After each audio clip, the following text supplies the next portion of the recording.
Friday, December 7th, 2040. Demiliore Manor, Samran City, Netheria. The dim glow of violet light bathed the lavish bedroom in an eerie serenity. Yet, the tranquility was shattered by the restless figure thrashing under the silk sheets. A young man lay there, his body trembling violently, sweat clinging to his skin. His breathing was erratic, labored, a prisoner in his own nightmare. A hoarse cry tore through the silence. No! Keith Demiliore shot upright, his chest heaving, as if he had just surfaced from drowning. His sapphire eyes were wide, filled with raw fear and disbelief. "Master!" A voice, cold, composed. His eyes darted to the dark-clad figure standing before him. A woman with a Jian sword strapped to her back. She had appeared without a sound, her presence as sharp as the blade she carried. It took a moment before his disoriented mind recognized her. Ying. The moment their eyes met, Keith's vision blurred with another wave of tears. Unbidden, unstoppable, Ying stiffened. He was crying. She had served as his protector for over 12 years, and never, not once, had she seen him shed a single tear. Her heart clenched with unease. "Master, what happened?" "Protocol be damned." She stepped forward, placing a firm yet gentle hand on his shoulder. His body jerked under her touch, but slowly he regained control. "I'm fine, Ying," he finally said, voice steadying. "What time is it?" 4:33 a.m. Keith nodded absently, inhaling deeply. "Go back to your post." For a moment, she hesitated, scanning him with her aura, ensuring he wasn't physically harmed. Then, without another word, she withdrew, vanishing into the shadows as silently as she had arrived. As the door clicked shut, Keith turned his gaze toward the other side of the bed. She lay there, bare-skinned, tangled in the white sheets, her delicate back exposed. The lower half of her body remained covered, but the quilt did little to hide the remnants of what had transpired between them. His jaw clenched as his eyes drifted to the scarlet stain on the sheets, the dried remnants of her tears. Even in her deep sleep, a troubled frown marred her ethereal beauty. Rage simmered in his chest. Pain gnawed at his heart. But regret? No, there was none. She was his. He had wanted her, and he had taken her.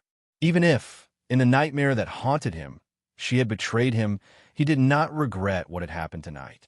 But his thoughts quickly shifted as something far more pressing weighed on his mind. Two sets of memories. Two lives. Both belonged to him. One from this world. The world where he was Keith Demiliore, heir to a powerful family, born into privilege and luxury. And the other? A life in a parallel world. A world called Earth. There, he had been born into a wealthy family as well, but free from the constraints of destiny. A life where he had devoured books, particularly urban Chinese fantasy novels. And it was in that final moment of his past life, lying on a hospital bed, fever burning him alive, that he had read a certain novel. A novel where he, Keith Demiliore, was just another villain. A villain fated to fall before the child of destiny. His downfall had been inevitable. His love, his power, his family, everything was taken from him. And at the climax of that wretched story, he had died, watching the protagonist claim victory. His rage, his hatred, had burned through him as he read the novel's ending. And then, the fever consumed him. The world faded to black. Until now, he had awakened, back in his original life, back in his own world. 18 years old, a freshman at Samran University. 3 years left before he would cross paths with the one who would destroy him. The mere thought of it made his blood boil. His fist clenched so tightly his nails dug into his palm, drawing blood. "I will end you. I will take everything from you. This time, I will not lose." Just as he made his silent vow, an electronic chime echoed in his mind. Ding! The fate-plundering system has successfully merged with the host. A starting package has been sent to the system inventory. Please open it. Keith's breath hitched. His body went rigid. His eyes darted across the dimly lit room, searching for the source of the voice. Was this a dream? Was he still trapped? Host may perceive reality as he pleases. But this is your world, your life, and everything is as real as it has ever been. The voice, mechanical yet eerily sentient, spoke again, its words slicing through his uncertainty. His frown deepened. If this is reality, then why do I have a system? Were you in my first life? He demanded. Why is host so certain he has lived another life? Keith froze. Those memories in your mind could simply be from a dream. A chill ran down his spine. Was that possible? Could everything he remembered be nothing more than a nightmare? But I know what happens tomorrow. I remember everything. Yes, the host knows what should happen. But with the presence of the fate-plundering system, your future has already started to change. You were never meant to wake up at 4:30 a.m. today. Keith fell silent. He understood now. His knowledge of the future was real, but his future was no longer set in stone. He exhaled slowly, his focus shifting toward the blue panel glowing in his mind. Fate-plundering system, Level 1. Host, Keith Argus Demiliore. Age, 18. Status, heir of the Demiliore family, young Master Demiliore. Cultivation rank, ordinary mortal. Attributes, strength, 4. 10 is the limit for ordinary humans. Speed and reflexes, 6. Constitution, 5. Charm, 99, capped at 100 for all living beings. Fate, 666, no limit. Net worth, personal, 1.7 billion NR. Family, 66.4 billion NR. Skill set, only intermediate and above listed. Chess, advanced. Driving master. Swimming, advanced. Cooking, intermediate. Stock trading, expert. Diplomacy, advanced. Medicine, expert. Business art, expert. Programming, intermediate. Equestrian, intermediate. More skills omitted for brevity. A slow smirk crept onto Keith's lips. Even if his past life had been a nightmare, this life would be different. The system was his weapon, and fate was his to rewrite. Host is requested to open the starting package. The system will soon enter hibernation mode for 3 years. Keith's eyes narrowed. What? The host's knowledge surpasses the system's current level. The starting package contains assets beyond its jurisdiction. As a result, the system will enter hibernation mode as compensation. His expression darkened. Even his own system feared what he now possessed. And that was exhilarating. Open the package, he commanded. As the notifications rolled in, Keith's a deal with the devil. The morning light streamed through the grand windows, bathing the luxurious bedroom in a golden glow. But for Nana, the warmth of the sun brought no comfort. As she stirred from her slumber, a dull, aching soreness spread through her fragile body. She instinctively tried to sit up, only to flinch as pain shot through her lower half. Then, like a cruel tide, the memories of the previous night came crashing down on her. Her breath hitched as she took in the lavish, unfamiliar surroundings. Her gaze fell upon the scarlet stain on the bedsheets, the undeniable mark of her stolen innocence. Tears welled up in her eyes. Guilt, anger, helplessness, pain. Her body trembled violently as she wrapped her arms around herself, trying to hold together the shattered pieces of her soul. She had given herself to him, or rather, he had taken her. With every ounce of strength she could muster, Nana forced herself to stand. Her legs wobbled, her steps unsteady, but she stumbled toward the washroom, determined to wash away the evidence of last night. As warm water cascaded over her, mixing with the dried blood and remnants of his touch, she stood motionless, her hands gripping the sink, her dull eyes staring at her reflection. "Who are you?" she whispered. The girl in the mirror, was she still the same Nana? The one who once dreamed of a perfect love? She had seen the true face of the Prince of Samran, the boy she had once admired from afar. The boy she had secretly loved was a devil who had taken advantage of her misery. Yet, why did her heart still waver? A morning unlike any other, Nana returned to the bedroom, her feet hesitant, her emotions in turmoil. She had wanted to run, to escape this place, to escape him, but she couldn't. A note lay neatly on the bedside table, alongside a neatly folded check. Her fingers trembled as she picked it up. "Freshen up and wait. We have matters to discuss." The commanding, yet casual, tone made her heart clench. But she obeyed. And then he arrived. The door swung open, and he entered, a devilishly handsome smile adorning his lips. Nana's breath hitched. Keith Demiliore stood tall, an image of effortless perfection, pushing a trolley of breakfast into the room. His dark brown eyes, framed by jet black hair, glowed with an unreadable intensity. His sculpted features were almost too perfect, a cruel joke played by the gods.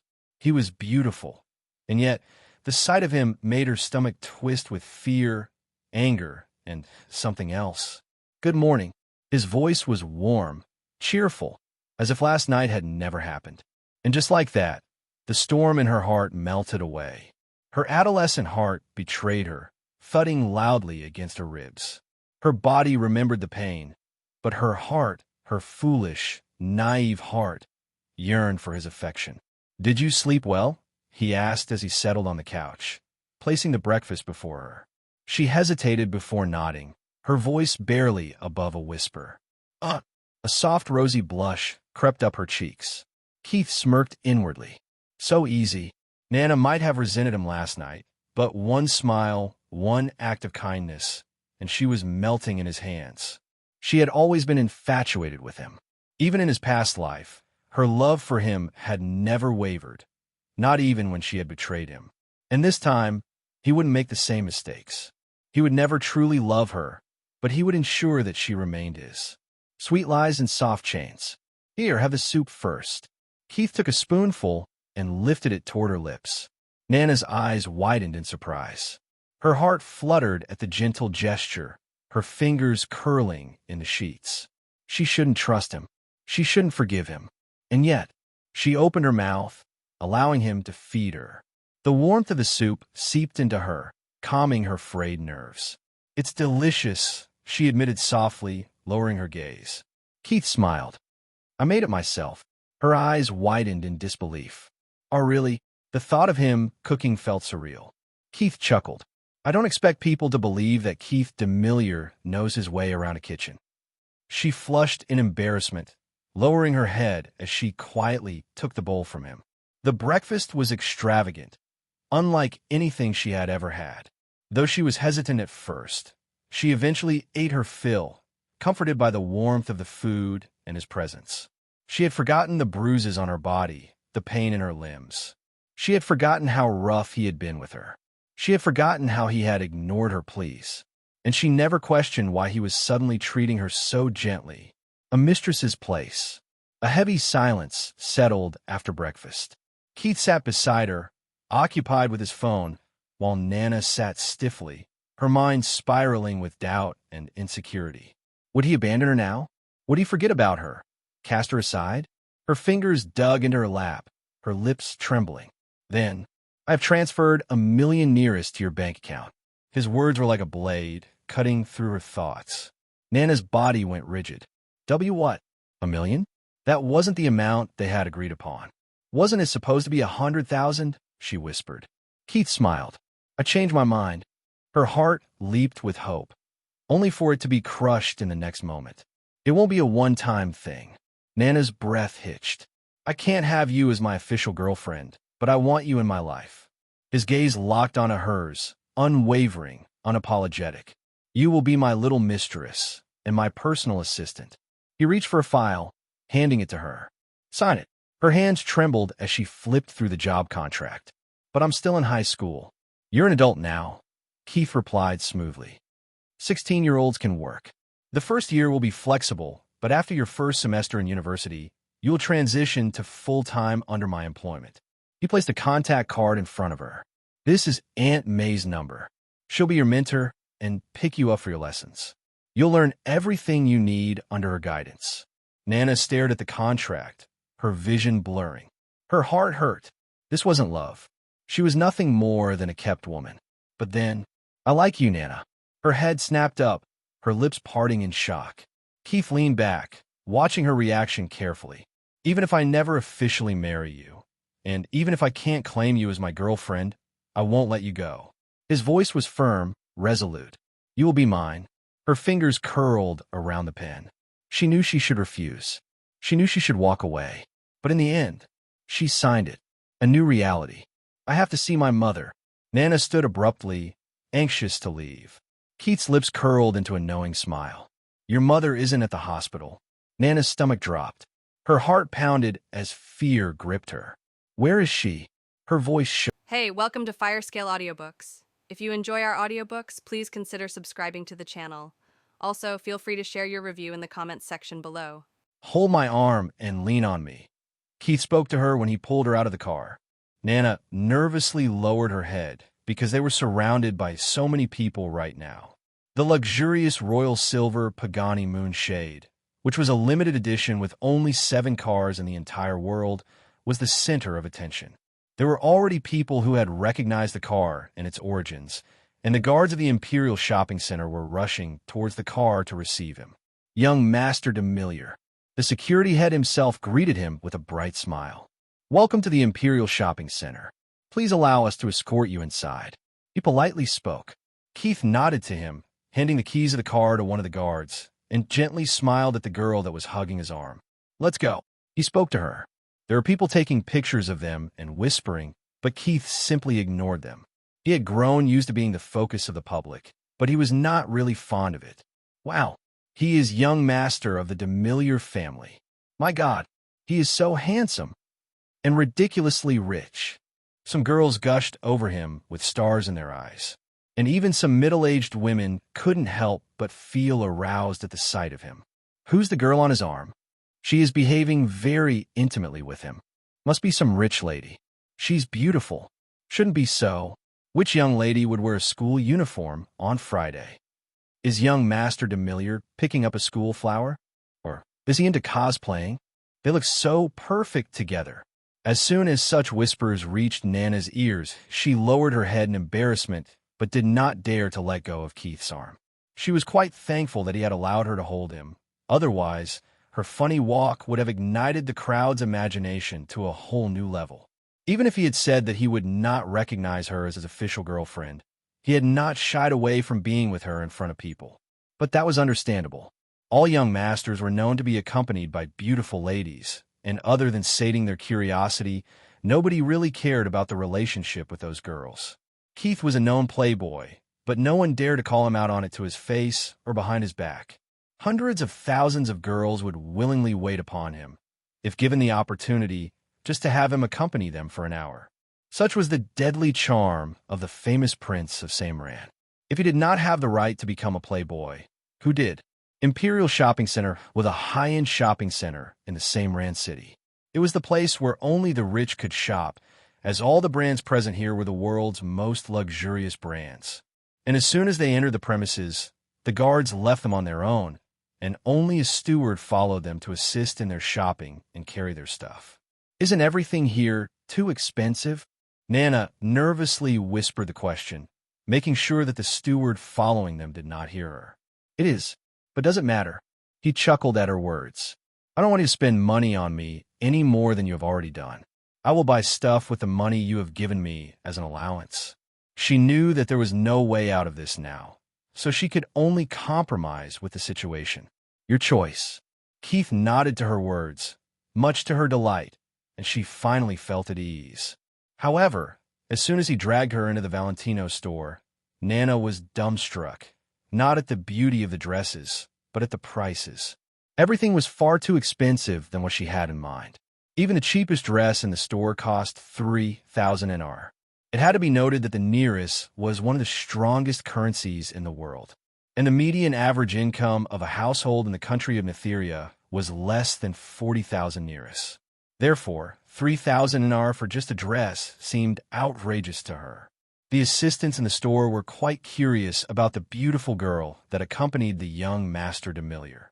They had been working in the store for years, but they had never before seen him bring a lady with him other than his mother and bodyguard in their store. And the way he was selecting dresses for the young girl made it obvious that they had quite an intimate relationship. We have already bought enough dresses.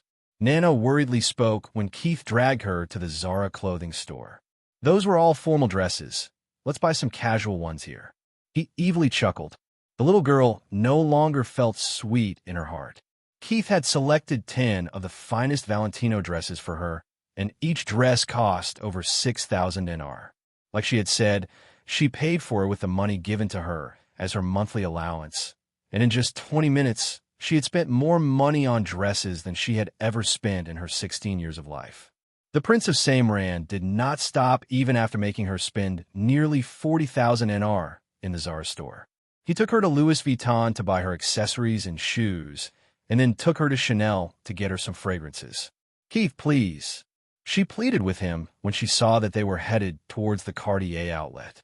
She knew that it was one of the most luxurious watch brands for women, and she knew that the watch Keith would pick inside that store would not cost less than 100,000 NR.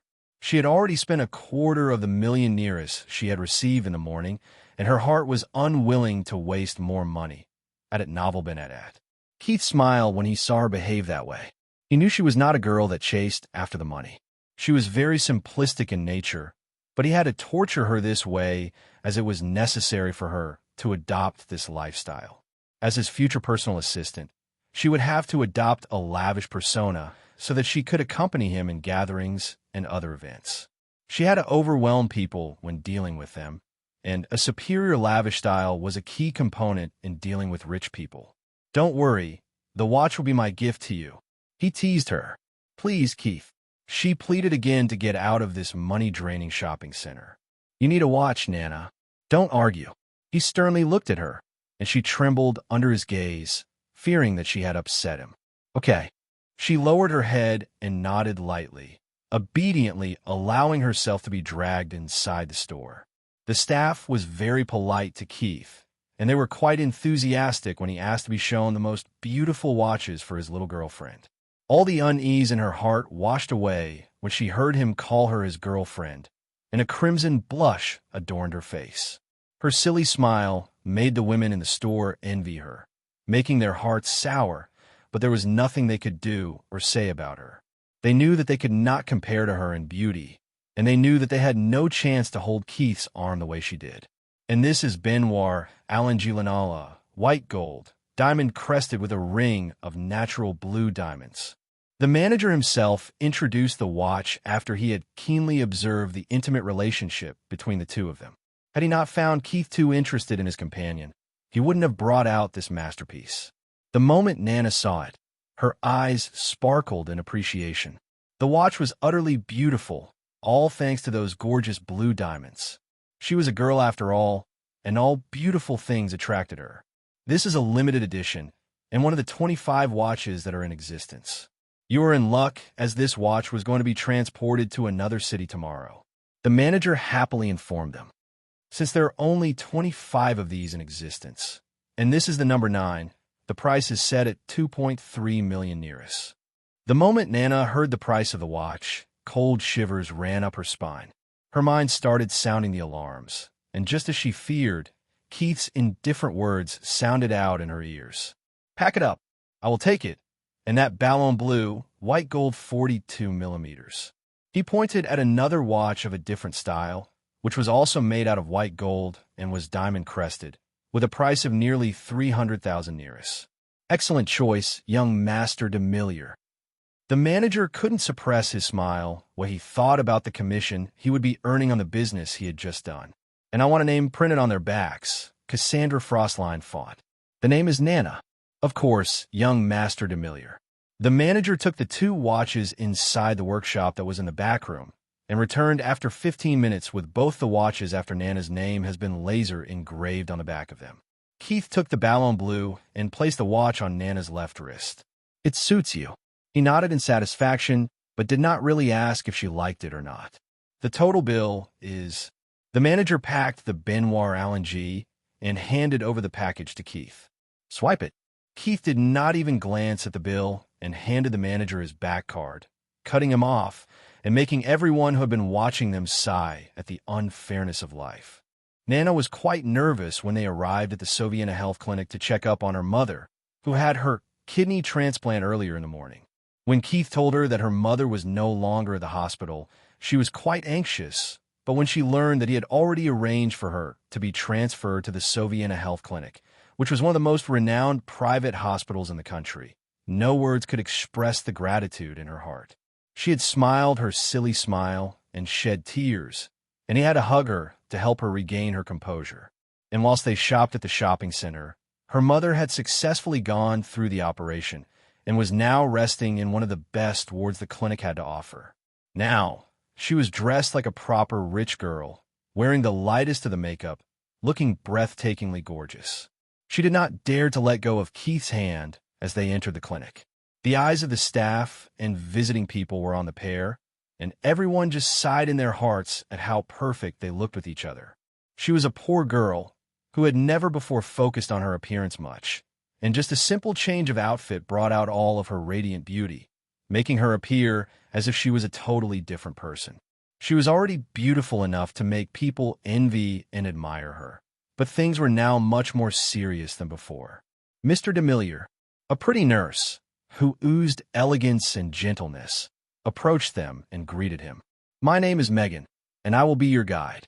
Keith smiled at her, which made her fair cheeks burn and blush, and she inadvertently lowered her gaze as her heart started racing in a strange beat. "My God, he's the most handsome boy I have seen in my life." Her inner girl squealed in her mind. Nana did not miss the change in the nurse's behavior when Keith smiled at her, and she subconsciously tightened her grip on his hand. "Where's Dr. Ethan?" he politely asked. "He's currently in charge of an operation theater." She was well trained, and despite her nervousness under his gaze, she did not show a clumsy side of her. "He apologized for not being able to receive you, and promised to invite you for tea in his office as soon as he gets free." "I prefer coffee." Keith lightly chuckled and shook his head. "We would like to know if Miss Dolores Smith is awake now." "She woke up half an hour ago, and right now a nurse is with her in the room, giving her company," Megan answered him. "You can see her. Lead the way." He nodded to her, and then the two of them followed the pretty nurse to the 5th floor, where only the most extraordinary of the people could stay in a ward. On the way, Nana was quite surprised to find that all the nurses in the clinic were pretty girls. There seemed to be a criterion for beauty for the nurse's job here. And what surprised her, even more, was that most of them were very young. And strangely, the scrubs they wore varied in colors. Keith knew what was going on in her mind when her curious eyes looked at all the nurses, and as soon as they arrived on the 5th floor, he informed her of a few details. The nurses in the clinic wearing scrubs of the shades of blue are medical students of junior and final year, who work part-time here to gain experience and get familiar with the environment. The rest of the nurses are all well-educated, possessing diplomas in nursing, and their scrubs are in order of seniority. The senior-most nurses wear white scrubs, and the reason why we haven't seen them around is that they are all busy in the private wards. And the new nurses all wear the pink scrubs. Oh, she finally understood the reason and then looked at the dark blue scrub that Megan was wearing. "I am a final-year student at the School of Medical Sciences at the Samran University," the nurse told her. Wow! Nana was taken aback by the revelation because the criteria of the SMS, Samran University, were quite high. Only the students with the most remarkable academic achievements could get into that school. "How are the studies going?" "The final year is mostly about practical work. The tougher years are over. Now, I'm just looking forward to finishing the school with the best grades so that I can get a house. I wish you the best of luck." Nana could feel that getting a house job at this clinic meant a lot to Megan. And seeing how polite the girl was, she couldn't help but hope that she would make it. "Thank you." Megan smiled at her and nodded her head. "We are here, Mr. Demiliore." She led them to the door of Ward 101, where Nana's mother was staying. "Please wait a moment. I need to consult the nurse inside before calling you in." "Go on." Keith nodded to her and watched her enter the ward. "She's beautiful," Nana commented as soon as the door was closed. "And she's smart." She did not know why she was saying all this, but she wanted to know what Keith thought of Megan. "Yes, she's quite pretty, but my standard of beauty is much higher than others, so don't worry, I have no thoughts about her." He teasingly smirked at her. "And no, that's not what I meant." She embarrassedly lowered her head. Her heart felt quite sweet at his words. He had no thoughts about Megan, but he had thoughts about her. Doesn't that mean that he thinks I am more beautiful than her? There was no girl in the world who did not like such a compliment from the person she admired. It meant a lot more when the girl they were compared to was beautiful. Added Novel Bennett. After waiting for a minute, Megan opened the door of the ward and invited them inside. There was a frail woman lying in the bed, and her dim eyes immediately brightened when they landed on her daughter, who was rushing to her. "Mama!" Nana arrived at the side of the bed and anxiously looked at her mother's frail face. "Are you okay?" she worriedly asked, even though she knew that the operation had been a success. "I am fine." The middle-aged woman, who looked over a decade older than her real age, affectionately smiled at her daughter when she saw the care reflecting in her eyes. There were a lot of questions on her mind since the morning. Nobody had really told her what was happening, and when she regained consciousness after the operation, her heart had been restless. Dolores had seen the world and knew that nothing was ever free. She was worried that her daughter had made some decision that she would regret later in life, and she had a pretty clear idea as to what she might have done. However, after seeing that there was no pain inside her innocent daughter's clear eyes, her heart calmed down a lot. But that did not mean that her worries were gone. "You look beautiful." She meaningfully looked at the outfit of her daughter. Even if she did not know the price of those clothes and accessories, she could feel that they were very expensive. Nana blushed when she heard her mother's words and timidly glanced at Keith, who was going through the medical file of her mother and talking to the nurse that was in charge of this ward. Dolores did not miss it and turned to look in the direction of the boy, who had a charm and presence that enthralled and suffocated people at the same time. A son blessed by the heavens. It was her first impression. Keith sensed her eyes on him and closed the file, handing it back to the nurse. "Hello, Auntie." He gently smiled at her after he approached the bed. "My name is Keith, and I am Nana's boyfriend." As soon as she heard that he was her daughter's boyfriend, the rest of the worries lingering in her mind washed away. "My daughter found a really handsome boyfriend." She brightly smiled at him. Nana was burning in a crimson blush after hearing Keith's introduction to her mother and her reply. "Mama," she complained, but Dolores' smile only got brighter. "Thank you for what you have done for us," she gratefully said. "No worries, Auntie." He nodded to her with a smile. "And don't worry about Nana. I will take care of her, so just focus on your recovery for the next couple of weeks." His words only made her feel more grateful, and the three of them chatted for a while before Dolores fell asleep. "I have some work to do, so I will take my leave. Stay with Auntie, and Aunt May will pick you up in the evening for your lessons." Keith patted Nana's head and gently spoke. Nana felt sad that he had to go, but she did not complain and obediently nodded her head. "Take care." She smiled at him. "You too." He raised her chin before sipping a light kiss from her lips. "I will see you tonight," he evilly whispered in her ear, and Nana's naive heart thumped hard against her chest in anticipation. "Is the vicinity clear?"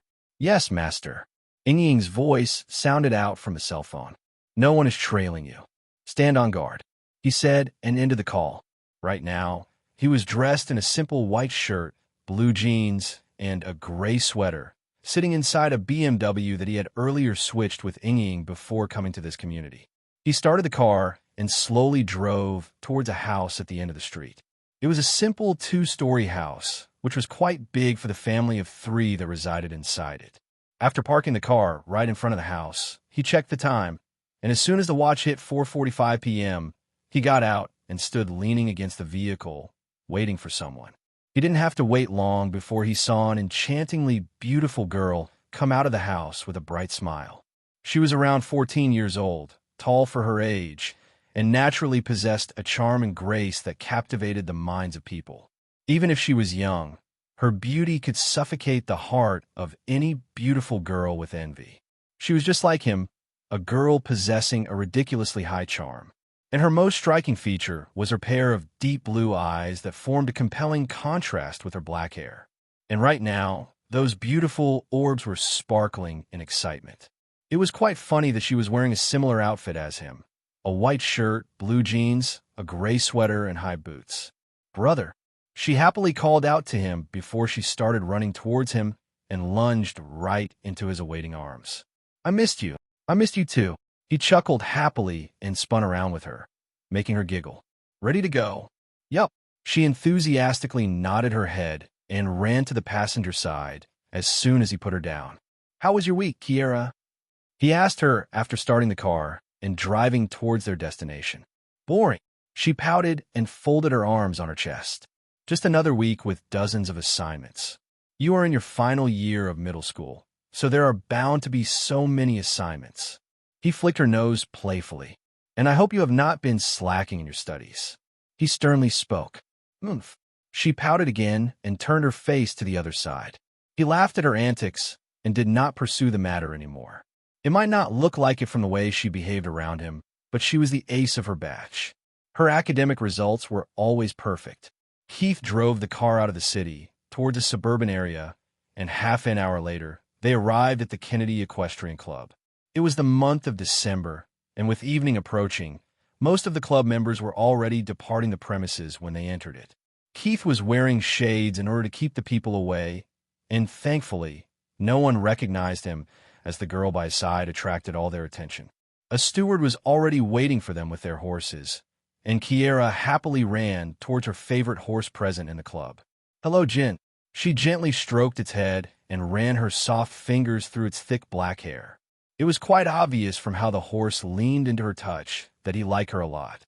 And as soon as she climbed onto it, the beautiful red horse started prancing before galloping away with her on a cross-country run. Keith had to quickly climb onto his horse and chase after them because he was worried about the mischievous little girl. She was an adept equestrian, but he still couldn't feel at ease to let her be on her own. By the time the two of them returned back to the club from their cross-country run, the sky had turned dark, and the temperature had dramatically dropped along with it. It's so cold. Seeing Kiera tremble all over, he smirked at her. You should have worn an extra sweater. Are you not cold? She curiously asked when she found him totally at ease, only wearing a light sweater. It was quite strange, as just last week, he had been trembling all over despite wearing a trench coat. I'm stronger than you, he proudly said and took off his sweater, helping Kiera wear it. This cold is nothing. Really? She had a mischievous glint in her eyes. Yes. He nodded his head, but soon cried out in surprise when she put her cold hands on his neck. Kiera laughed loudly at his reaction and immediately ran ahead of him, fearing that he would retaliate against her. Just you what, little vixen? He called after her, but did not chase her. Instead, he slowed down his pace and leisurely walked towards the parking lot. What he had said was true. The cold did not really bother him, and he had just now pretended to be taken by surprise when Kiera had pulled the prank on him. The Orasol potion he had consumed in the morning was miraculous. It had just taken an hour for his constitution to change, and now that he possessed a complete Orasol, he could sense and manipulate the aura within his body. The aura now augmented his physical capabilities as well as his senses. He was no longer an ordinary mortal, as he had already become an Auror, stepping onto the path of cultivation. Can't get in the car? He smirked when he saw Kiera waiting in the cold, standing by the side of the car. He had deliberately made her wait for a few minutes in this cold weather. What took you so long? She complained. It's such a pleasant weather. I felt like going for a stroll. Brother, have you gone crazy? She seriously looked him in the eyes and asked. Maybe, but we know for sure that you're the crazy one. And the weak one, too. He pulled his tongue at her, and she pouted at him in return, not refuting his words. Let me drive. She stopped him from sitting inside the car. Pretty please, and begged him when he was about to refuse her request. All right, he sighed and let her sit on the driving seat. But if you get pulled over, you'll be on your own. He warned her. Nope, I know that brother will save me. She giggled happily and fastened her seatbelt. Keith sighed at her words, but there was a fond smile on his face. She was right. He could never leave her in trouble. Even though it had only been a couple of months since he had taught her how to drive, Kiera seemed to possess a natural talent in driving just like him. She drove to their favorite seafood restaurant without any incidents, and then the two of them chatted happily as they had their dinner. Kiera, I have something to tell you. Keith had waited for her to finish her dinner before bringing up the subject he wanted to talk to her about. Yes. She seemed to have sensed the seriousness in his voice and looked him right in the eyes. I have applied for autonomous study for the next 6 semesters. He felt guilty when he saw her eyes dim at his words. The little girl had been working her best to make sure she got into the Samaran High School, which was part of the Samaran University, just so she could see him every day at the campus. But now her dream was broken. Why? She asked lightly but failed to hide the sadness in her voice. I'm starting my own business from Monday, and it will require my utmost attention. But you don't lack money, she complained. Why do you have the sudden urge to start business? Keith smiled at her words. She was, after all, still very young, not aware of how cruel the world out there was. Why? Don't you want to see your brother make a name for himself? He teasingly asked, at it novel Benedat. Do you need to make a name for yourself? She narrowed her eyes at him. Well, she was right. He was already too famous. Trust me, he did not bother arguing with her. Yes. She grudgingly spoke and lowered her head. We will soon be able to see each other more often. Maybe not every day, but you will be able to visit me whenever you miss me too much. He lightly said. His words elated her and brushed away the depressing thoughts. Really? Yes. He nodded his head and brightly smiled at her. But be ready. You are about to enter an entirely new world, young Lady Kiera. What do you mean? She curiously asked. I will pick you up on Sunday. In the Demiliore Manor, inside a meeting room, currently, four figures were sitting discussing the plans for the future. On the table, several files were scattered, and right in the middle of it was the map of Samran City and its immediate surroundings. Young master, are you sure you want to buy this land? An old woman asked when she heard what Keith proposed. This land is currently owned by a failing real estate company. It is away from a city and cannot even be considered a suburban place. There's no value in this land. We need it, Keith simply said and looked her in the eyes. And I want this all done by Monday. Very well. She did not say anything more and nodded her head. Sebastian. Yes, young master. A tall, muscular man in his late 20s awaited his orders. Keith picked up a marker, and under the curious eyes of the three people, he drew borders around the land that was a few miles away from the city of Samran. Once Aunt May secures the land from that real estate company, you two will work together to buy us all of this land. If you have to offer a price higher than the market price, do it. If you must use force, do it. I want all of this land, he seriously said, and all of them looked at him in shock. Young master. Aunt May did not know what to say and inadvertently looked again at the area he had marked on the map. The area marked was approximately 155 km superscript 2, a land that would cost nearly $1 billion. The real problem was that there was no commercial value in that land. It was a wild grassland that bordered the hills of the Slovakian mountain range, which had been left untouched for over a century.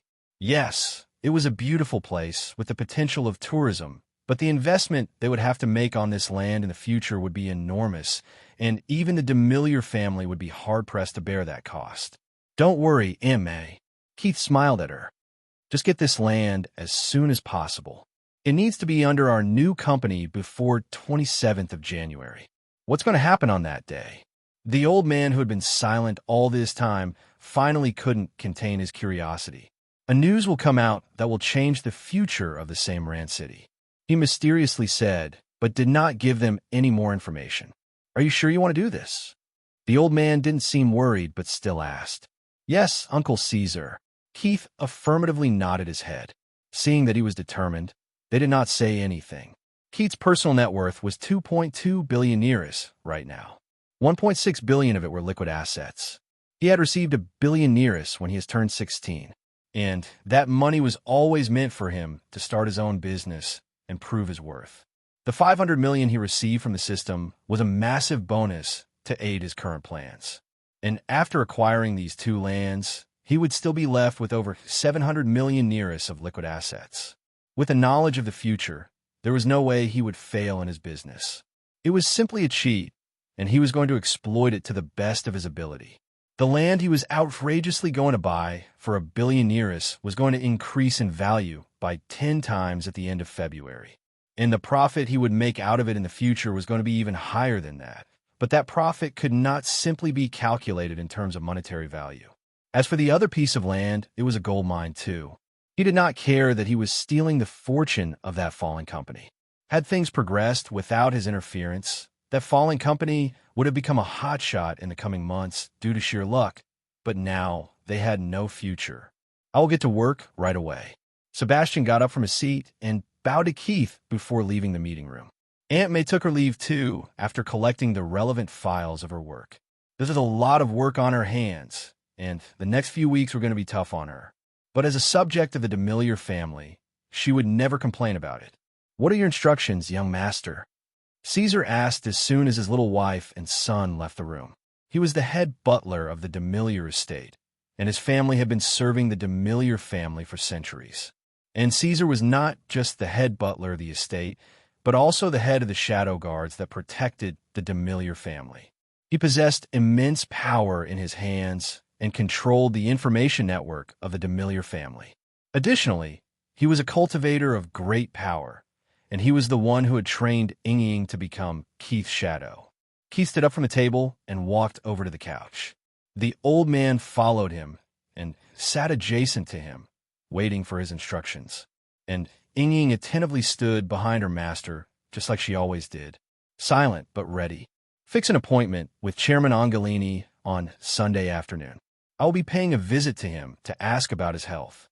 Keith looked the old man in the eyes and said. Caesar frowned when he heard those words.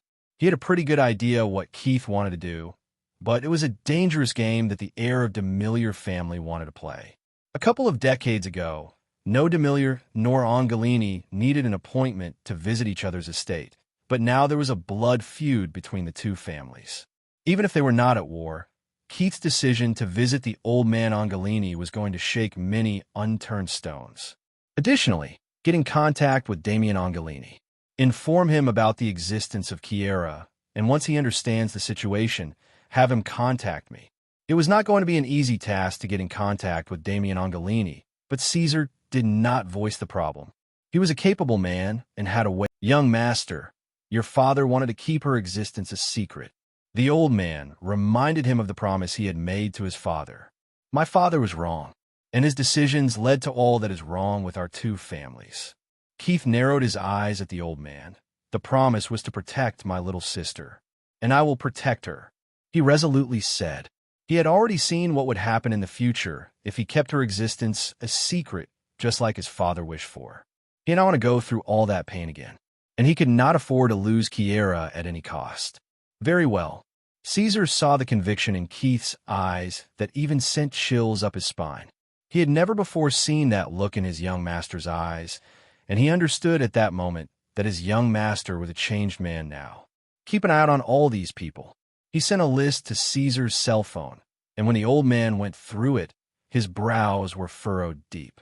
In that list were the names of some of the most important people in the Demiliore Consortium, and their names were either marked as corrupt or as moles implanted in their business by their enemies. He was familiar with some of the names, and his information network was already onto them, but there were more names on that list than he would have thought. And if those names really turn out to be as it was listed here, the Demiliore family was going to suffer a lot in the future. There's no need to take action after you have confirmed all of this. Just gather the evidence for now, and when the time is right, I will give you the go to deal with them. We must not let the enemy know that they have lost the game. Caesar wanted to ask where he got the information from, but decisively kept quiet. His job was to serve his master, not to learn about his secrets. "It will be done, young master. At it novel Benedette." "Keith," a melodious voice called out, and the door of the meeting room opened. Caesar stood up from his place and bowed to the lady that entered the room. The lady was none other than the current chairman of the Demiliore Consortium, wife of the late Michael Demiliore and Keith's mother. She had all the trademark Demiliore features.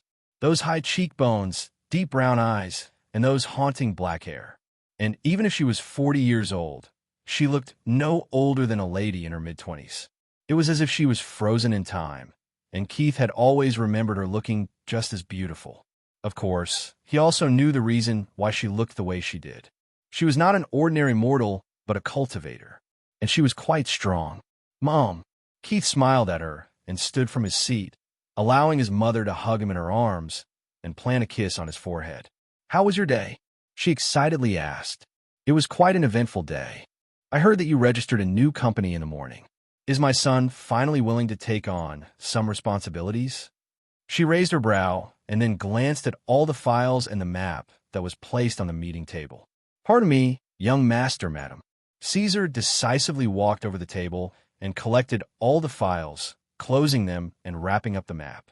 His actions made Vanessa frown. She was an intelligent lady and could see that it was done to hide Keith's business plans from her. "How was your day, Mother?" Keith brought her attention back to him, and Vanessa was all smiling once again. "Just another day at work," she said, and then pulled him to sit by her side on the couch. "You tell your mother why you did not come to her. There is no need to register a new company. I would have just transferred one of the companies to you. I want to do something myself." As soon as his mother heard his words, there was a frown on her face. "Keith, everything we have is yours. If you won't use it and take care of it, who will?" The sudden drop of her smile and the sudden shift in the mood made his heart uncomfortable. "Who said that I won't be using our family resources?" He lightly laughed. "I will make use of every advantage I have. Don't worry. It is just that the plans I have do not align with the current development plans of our business. And most of the industries I want to hit and enter are those that our Demiliore Consortium is not engaged in right now. When I have grown in those industries, of course, I will add everything I've built to our family's consortium." Of course, he was wise enough to not say that he did not like working under others. If he had joined a family business, he would have been under her control, and that was not good for his plans. "Your mother will support you in everything you do. Just don't overwork yourself," she advised. "Our ancestors did not work hard so that our youngsters could not enjoy their youth." She playfully ruffled his hair and planted a kiss on his cheek. The warmth on his cheek melted his heart, and he inwardly sighed. He knew that for her, he was her everything. But he also knew that this side of her was only for him. To the world, she was a poisonous woman who could not be trifled with, and even the old bones in the same Rand city feared her wrath. "I was informed that you went out with the girl you bedded last night." Vanessa smiled at him. "You seemed quite intimate with her. And she's quite beautiful. Just a lover, Mother." Keith cut her off, knowing well what she wanted to know. "Nana is a flower in my collection. I like her, but I am not in love with her."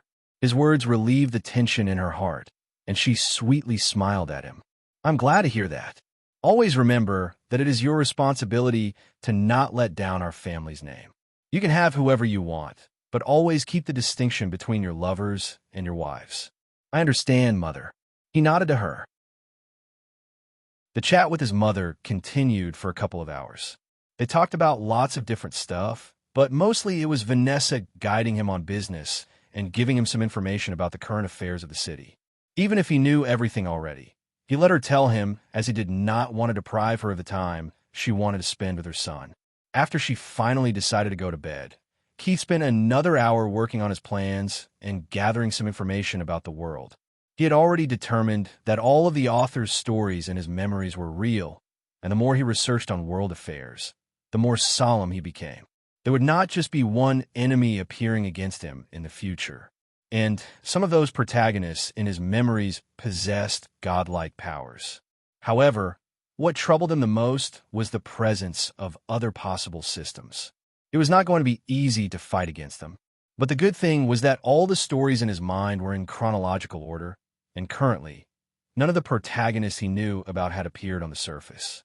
The next 3 years were going to be relatively quiet, and it was the best time for him to get stronger and become more powerful. He was a man who desired to reign over everything, so his goals were not just to deal with those children of destiny. His ultimate goal was to stand on top of everything in existence, get his hands on everything he desired, and he was determined to realize it. When Keith arrived in his room right before midnight, he was quite surprised to find Nana still up and waiting for him, sitting on the bed in her pajamas. "Keith." She immediately got up from the bed and rushed to him, arriving in his embrace. "How were your lessons with Aunt May?" He smiled at her and asked. The question made Nana embarrassedly lower her head. "She's tough, and I made lots of mistakes. She's strict, yes, but she knows her job better than anyone." He chuckled at her words and understood that Aunt May must have reprimanded her a lot on her mistakes. "She gave me so much homework to do." Nana pouted and pointed at all the books and files on the study table in the room. "I just finished some, and here I thought that you were waiting for me." He smirked at her, which made her blush hard and bury her face in his chest. "I was," she whispered sweetly. "Good." He lifted her face up, took a sip of her lips, and inwardly chuckled when her heart thumped so hard that he felt it. Her lips quivered under his kiss, and she tried to respond with her immature skill, failing miserably and losing herself in the bliss. Nana did not know how Keith did it, but within a couple of minutes, she was naked as the day she came into this world and was lying under him on the bed. "Take off my shirt," Keith commanded her, and her hands subconsciously reached for the buttons on his shirt. He enjoyed watching her fumble with the buttons and kept harassing her with his hands that clawed and stroked her soft flesh, making her body tremble under his touch. There were still some fading marks from last night, and as he traced them, she felt an aching pleasure that made her quiver even more. By the time she managed to take off his shirt, her love juices were leaking out of her depths. Keith sat upon his knees and opened her thin legs wide, and the sight of her pretty but swollen lower lips lit up the fire in his loins. He had been rough with her last night, and the pain was still lingering in her lower body.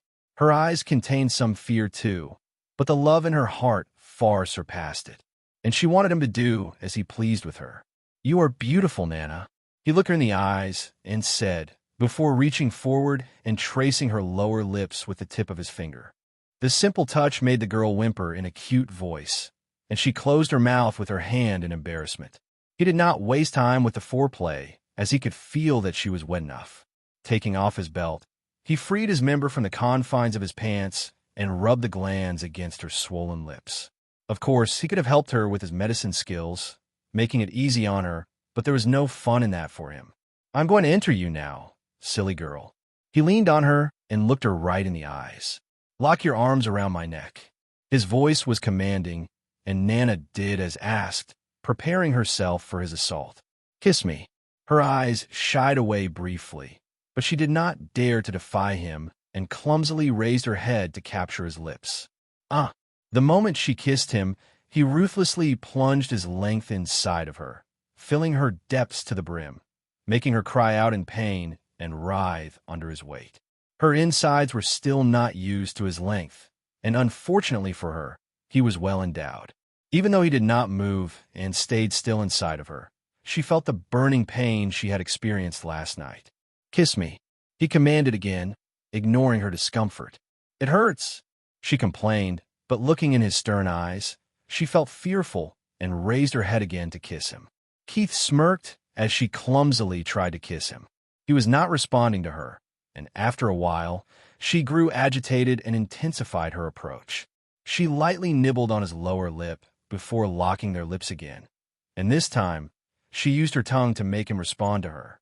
As her attention diverted from the pain, her insides let out more love juices and relaxed a little, expanding and allowing more of him to enter her. Keith was a patient man when he wanted to be. He controlled his urges long enough for her body to accept him, and then he finally started moving inside of her. He kept a slow pace for a while, letting the pleasure suppress the pain she was feeling, and as soon as Nana failed to control her pleasurable moans, he let the animal inside of him out.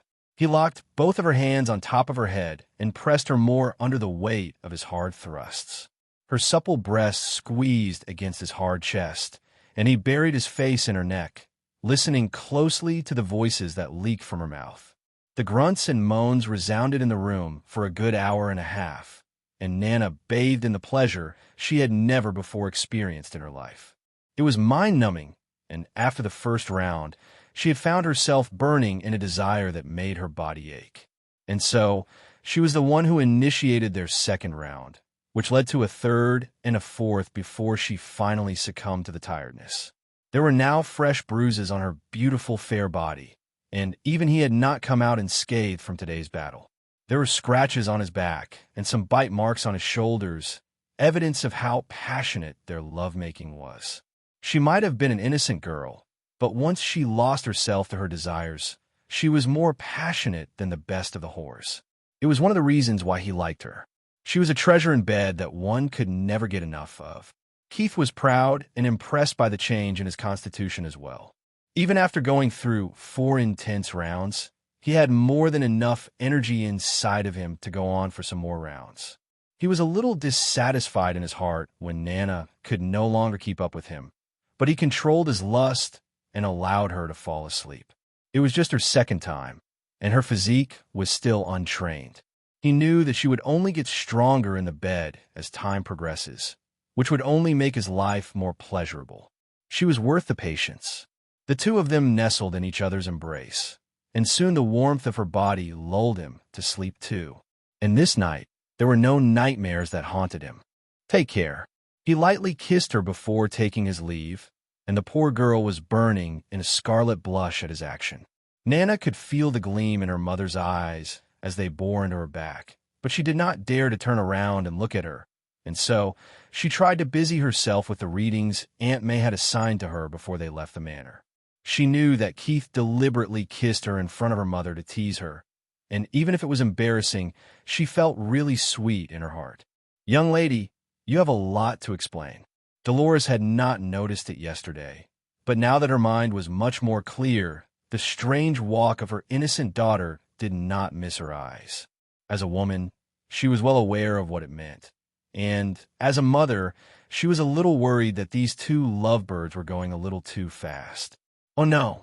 The blood drained from her face when she heard her mother's words, and she knew that she was in a lot of trouble. On the other side, Keith was calmly walking through the corridor of the 5th floor of the Soviena Health Clinic on his way to the lift when he inadvertently glanced at the last room and stopped in his tracks. He had not taken this route when he had arrived here this morning, and now, by sheer coincidence, he had come across this event. Good morning, young Master Demiliore. The two guards that were stationed outside the room politely spoke to him. It had to be noted that personal guards were not allowed on this floor unless the person in the ward had a very special identity. And Keith knew very well that these two did not belong to the clinic. Is Patriarch Lin well? He was not surprised that the two guards recognized him. It is the mistress that is resting inside. The older guard politely replied to him. Mistress? Keith frowned as soon as he heard that, and then his mind suddenly brightened as he recalled some information. The mistress in question was none other than the wife of Lin Zaheo, the current chairman of the Lin Group of Industries, and the mother of Lin Qingwei, the girl that led to his downfall in that nightmare. As for why he was surprised to hear the words, was because Madame Lin had passed away silently years before the start of the main events, and now that he recalled, she was not going to live past this summer. It was the summer that changed Lin Qingwei forever. Lin family was one of the 6 major families in the city of Samran, and they were the newest addition to that list. Though they could not compare with the likes of the Demiliore and Angelini family in terms of power and fame, they were just as wealthy. Lin Qingwei was Keith's classmate since the high school, and she was a girl possessing a devastating beauty comparable to that of his mother. And in the future, she was going to become one of the most successful businesswomen in the country. She had a vision for the business that only a few possessed, and under her rule, the Lin Group of Industries would become strong enough in the future to dethrone the Demiliore family. But of course, she would only manage to do that with the help of her husband, Yi Tian, the child of destiny and Keith's enemy. As Keith thought of her, her beautiful face appeared in his mind, and he had to take a deep breath to calm down the rage that came knocking on his nerves, flooding him with the memories of his failure to obtain her and his downfall. Of course, this time, Keith was not going to lose. This time, the heroine was bound to fall into the hands of the villain. He would never repeat the same mistakes again. If Madame Lin is awake, I would like to see her and wish her good health. The guards were surprised at his sudden request, and it put them in a really awkward position. Had it been someone else, the guards would have simply complied with their orders and turned the person away, but the one who had made the request was the Prince of Samran, the heir Demiliore. They could not do it even if they had their orders. We will ask Madame if it is convenient. The older guard managed to gather himself first and respectfully said, Please do. The guard then knocked on the door once and waited for the nurse in charge to come out. At it novel Benet. Yes. A middle-aged nurse in a white scrub opened the door and asked. Her eyes flickered in surprise when she saw Keith standing outside the room, and after the guard informed her of Keith's request, she respectfully nodded to the Demiliore heir and went inside to ask for Madame Lin's permission. Keith knew that there was no way his request would be refused. He was the heir Demiliore, and as long as Madame Lin was awake, she would invite him inside. And it was not just because of his status as the heir of Demiliore but also because Madame Lin could be counted as his mother's friend. The two of them had been classmates in university, and even if it had been years since he last saw her, he knew that Madame Lin would gladly welcome him. "Young Master Demiliore, please come inside." The nurse returned and politely opened the door for him. Keith couldn't help but admire the beauty of the woman that was half lying on the bed. She looked frail, haggard, so weak that she could not sit properly without help, but even then she held herself with a grace that was enviable. Her exquisite features did diminish over the course of time, but even now, she was beautiful in his opinion. It was no surprise that she gave birth to a daughter who was breathtakingly beautiful. "Good morning, Miss Celine." Celine's eyes shined in gleam when she saw him. His handsomeness, coupled with the demeanor he carried himself with, was an irresistible charm for the opposite sex. Even if she was his mother's age, seeing his brilliant smile made her frail heart skip a beat. "Good morning, Keith," she gently said, and her voice still carried the melodious tone he remembered from the last time he saw her. "It's been years, and my, look at you. I did hear that you are the heartthrob of the city, and now that I see you, I feel like it was still an understatement." "Thank you." Keith was not someone who pretended to be humble.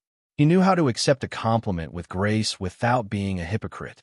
"And if Miss Celine would believe my words, I must say that your beauty is timeless. I can't help but admire it. Not just a heartthrob, but a heartthrob with a silver tongue. Little Keith, I wonder how many women you have corrupted so far with your charm." She teasingly shot back at him. "More than I can count." After his swift reply, both of them smiled at each other, and then their smile brightened at the same time. The two of them found that they quite liked each other's personalities.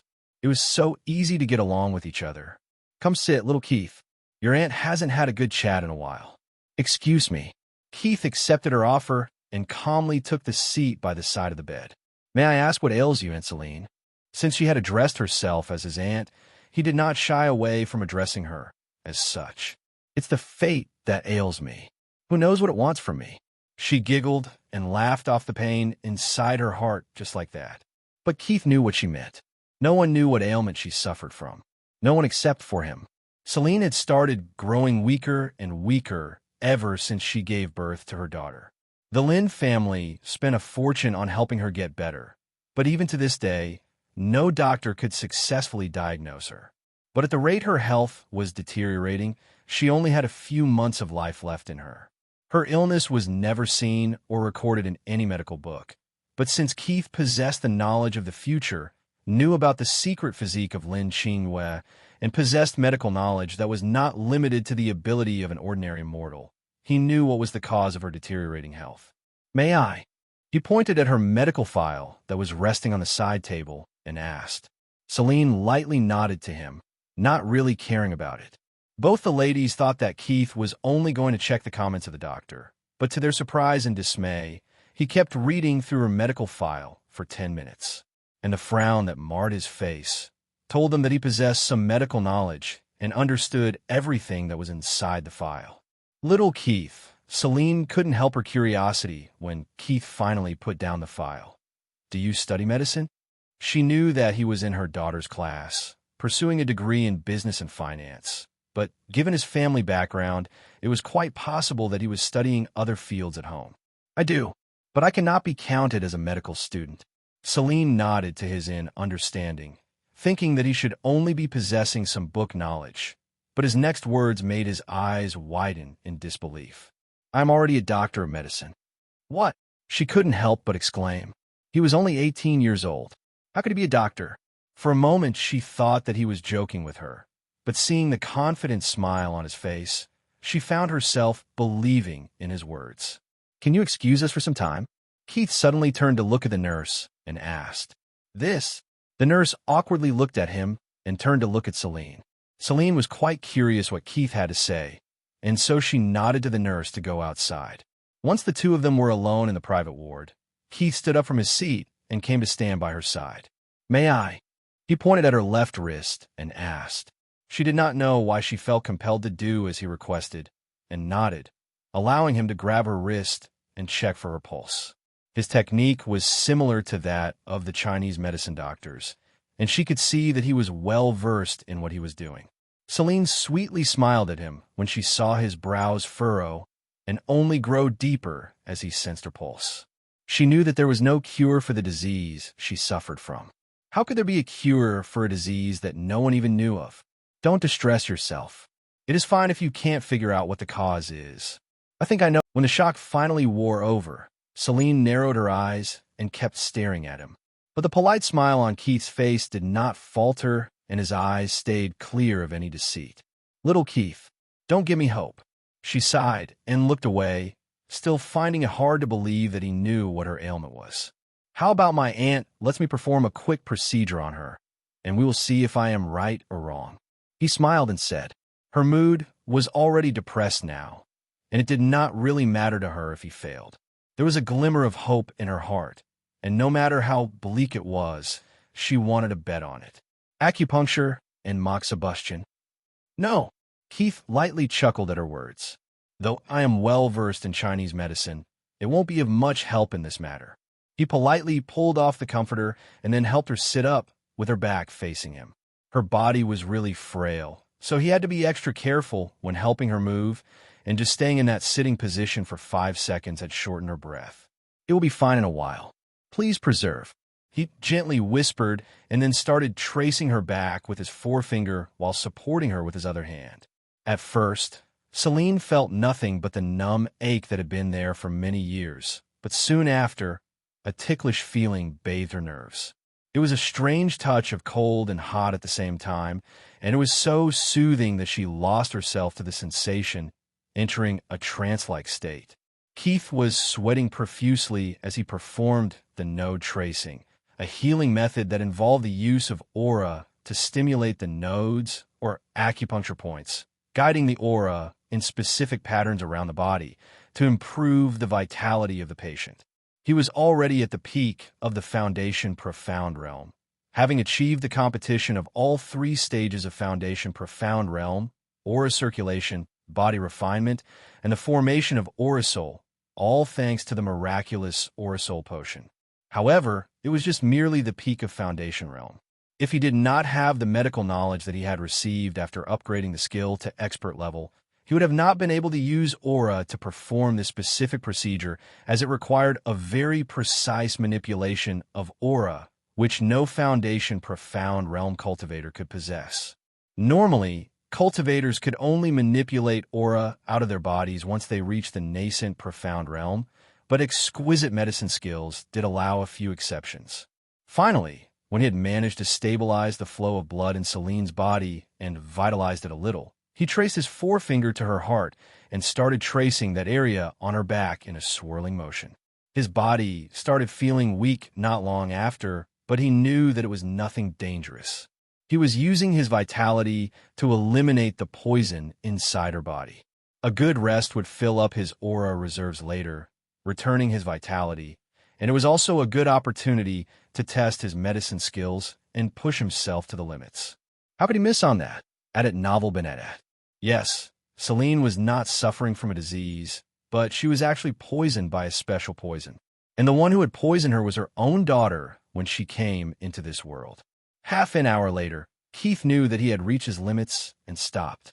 As soon as the aura stopped soothing her heart, Celine came out of her trance-like state and heard Keith panting heavily behind her. She turned around and found his handsome face and shirt drenched in sweat. Their faces were really close to each other, and her cheeks started warming up because of how charming he was, but she was not some silly girl and did not lose her focus. Little Keith, are you okay? She worriedly asked. I'm fine, Aunt Celine, Keith replied while panting. Just give me a few minutes, and don't call the nurse inside. Okay. She readily nodded her head, believing in his words. She watched him stagger back to the chair and plop on it before closing his eyes. When she saw his breathing calm down after a few minutes, she finally felt relieved, and then her focus turned to the state of her body, and with every passing second, her mouth opened a little more in disbelief. She waved her arms in the air like a silly girl, and she could feel every single part of her body. The aching pain that had numbed her senses was no longer present, and when she looked at herself in the mirror that was on the wall, her heart thumped hard in shock. Her skin, which had lost its luster, was once again rosy, and even the sunkenness around her eyes had diminished. Additionally, her posture was straighter and much more graceful. It was just like she had de-aged nearly a decade. And it was only then that she realized that she was sitting without any support. The realization soon flooded her heart with excitement. When Keith opened his eyes again, he found Celine on her feet, walking gingerly. It had been a very long time since she had walked without support, and her muscle memory needed some time to familiarize herself with this feeling once more. "Be careful." Keith stood up and offered his hand to her, which she gladly accepted, allowing him to escort her as she walked around the spacious ward. "Little Keith, I don't know how to thank you." Tears spilled out of her eyes when finally got the hang of walking. And driven by her emotions, she went forward and hugged him, burying her face in his chest. He was still sweaty, but she did not care. Instead, her curiosity was aroused by how pleasant his smell was. It was not like the odor of sweat that people usually had. Strangely, it felt like a soft scent, and she could not help but inhale it in her lungs. When she finally separated from him, she found Keith wearing a gentle smile. There was no hint of mischievousness in his eyes, and she felt relieved that he had not discovered her liking to his smell. It would have been so embarrassing. "Little Keith, if you have any request, your aunt promises you to fulfill it." She spoke from the bottom of her heart. "Your auntie won't feel easy if you ask for nothing in return." She sternly said the last words when she saw him start shaking his head. "Aunt does not need to fret over it. I did not help you because I wanted something in return." He smiled at her with clear eyes. What kind of villain would he be if he was not good at lying? It had always been his forte. And Aunt needs to calm down a little. You are not fully cured yet. As soon as she heard those words, a worry sparked in her mind, but within a few seconds, she managed to gather herself, waiting for him to say that he can fully cure her. "Right now, I have suppressed the ailment and eliminated a fraction of it. But to completely get rid of it, I need to do it progressively over a long period of time. I can do it in a year, but there might be some side effects that your body would suffer from, so I have an 18-month plan. I will perform this procedure on you once every month. And you have to be very careful to not stress yourself in that duration. Only keep to light exercises and try to always stay in a peaceful mood. Eat healthy, preferably lighter food." Also, Keith had a light smile on his face at this point. "Please do not indulge in any intense sexual activity for the duration of the treatment." Even if she knew that he was saying it as her doctor, she couldn't help but blush at his words. However, she did not shy away from his eyes and nodded her head. "I will listen to you." Keith gratefully nodded back to her and then took a deep breath. "I know it is now inevitable, but I would like not to be harassed by people coming after me for my medical skills. So try to keep it a secret to only your close family members." Seeing that Celine understandably nodded to him, he smiled at her again. "I can tell you that there is possibly no other doctor in the world that can help you with it, so I would like it if you would not approach other people for the treatment. It is also a matter of my dignity as a doctor." She giggled when she heard his last words, but nodded her head again, agreeing to his request. Even if he had not said it, she would have not approached any other doctor. She already had seen the best of the specialists the world had to offer, and they had all even failed in diagnosing her successfully, let alone treating her. "Your medicine skills are fierce, little Keith." She passionately spoke. "I dare say that you are the best doctor in the world." "Of course."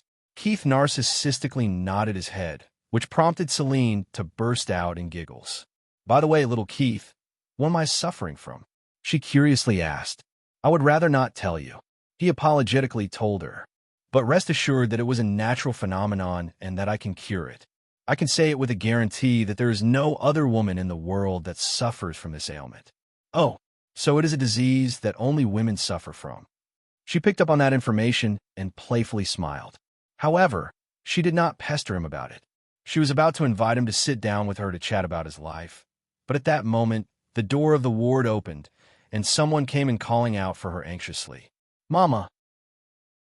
Seeing Lin Qingyue enter the ward, Keith could not help but feel his heart thump hard against his chest. Her tall, slender figure with gorgeous curves was a temptation that ignited a fire in the loins of men, And it was not just her figure that was top-notch. Her face was perfect, too. She had inherited her Italian mother's features and had a distinct touch of her Chinese inheritance as well, forming a face that once seen was hard to forget. If he could see her charm value, Keith was certain that it was 94 or 95, and any value 92 and above fell into the category of perfection. Just to look at her had once again roused his desire to conquer her. He had debated if wanted her in his life or not after he had woken up from that nightmare. Wish she was worth it, but he knew that some part of his heart was hell-bent on possessing her. And he was a man who wanted to get everything he desired. Right now, Lin Qingyue was frozen in shock as she watched her mother standing, looking at her with a bright smile. It was not just her that was in shock. The nurse in charge had come inside as well, and she was frozen too, in shock that far surpassed that of Lin Qingyue. As Celine's nurse, she knew very well that it was impossible for Celine to stand up on her own, and she was dazed as she looked at how lustrous and radiant her skin was. But soon her eyes turned to look at Keith, and worship dawned in them. Celine enjoyed the shocked look on their faces, and could not contain her giggles after a while. Mama, when she watched her mother giggle, her eyes became hot, and tears started pouring out of them.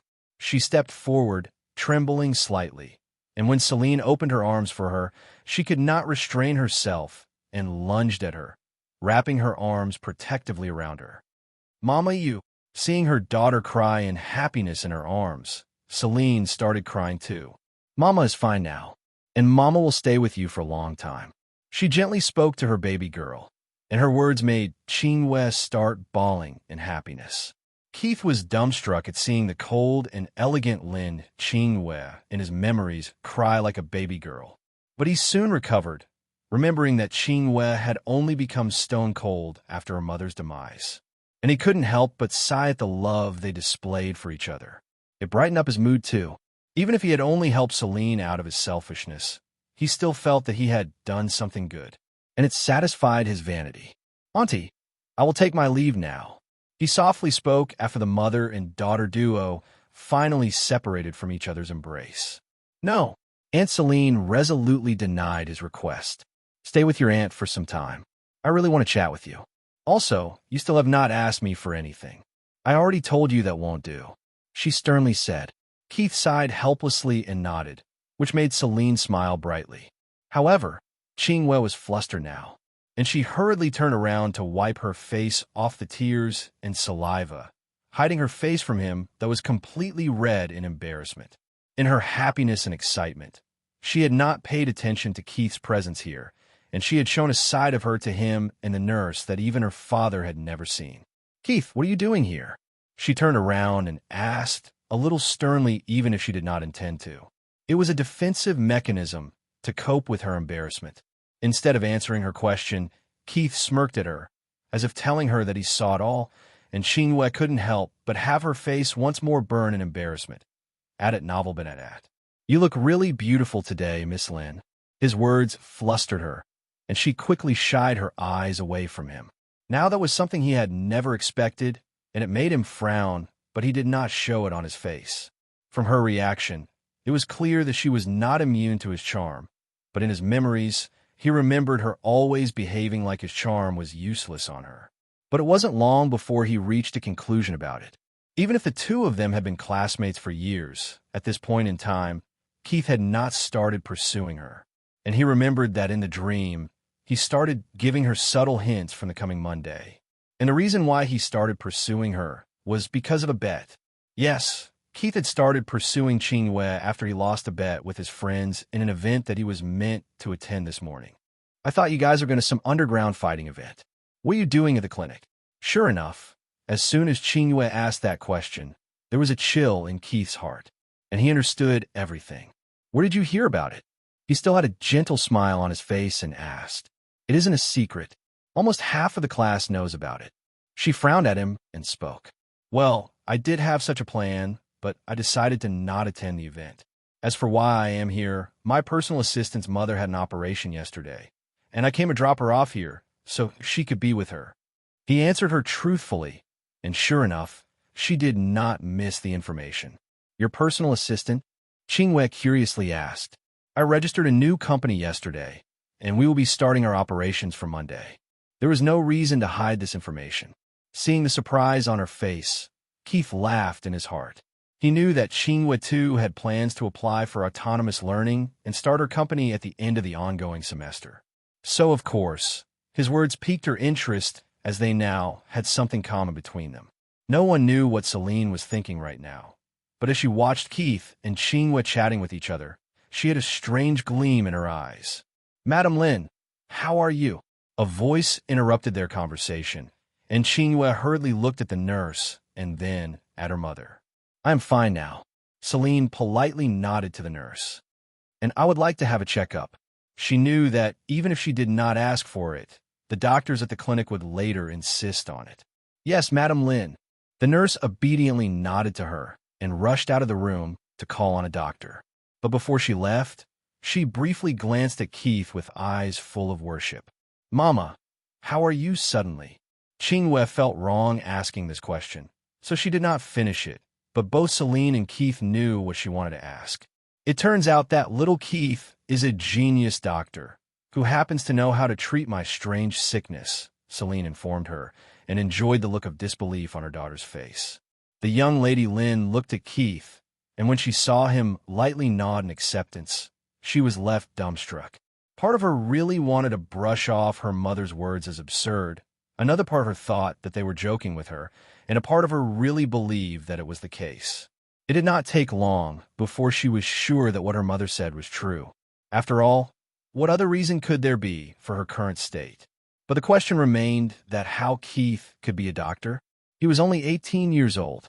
However, her mother gave her no chance to question Keith about it, and pulled both their hands to drag them on the bed with her.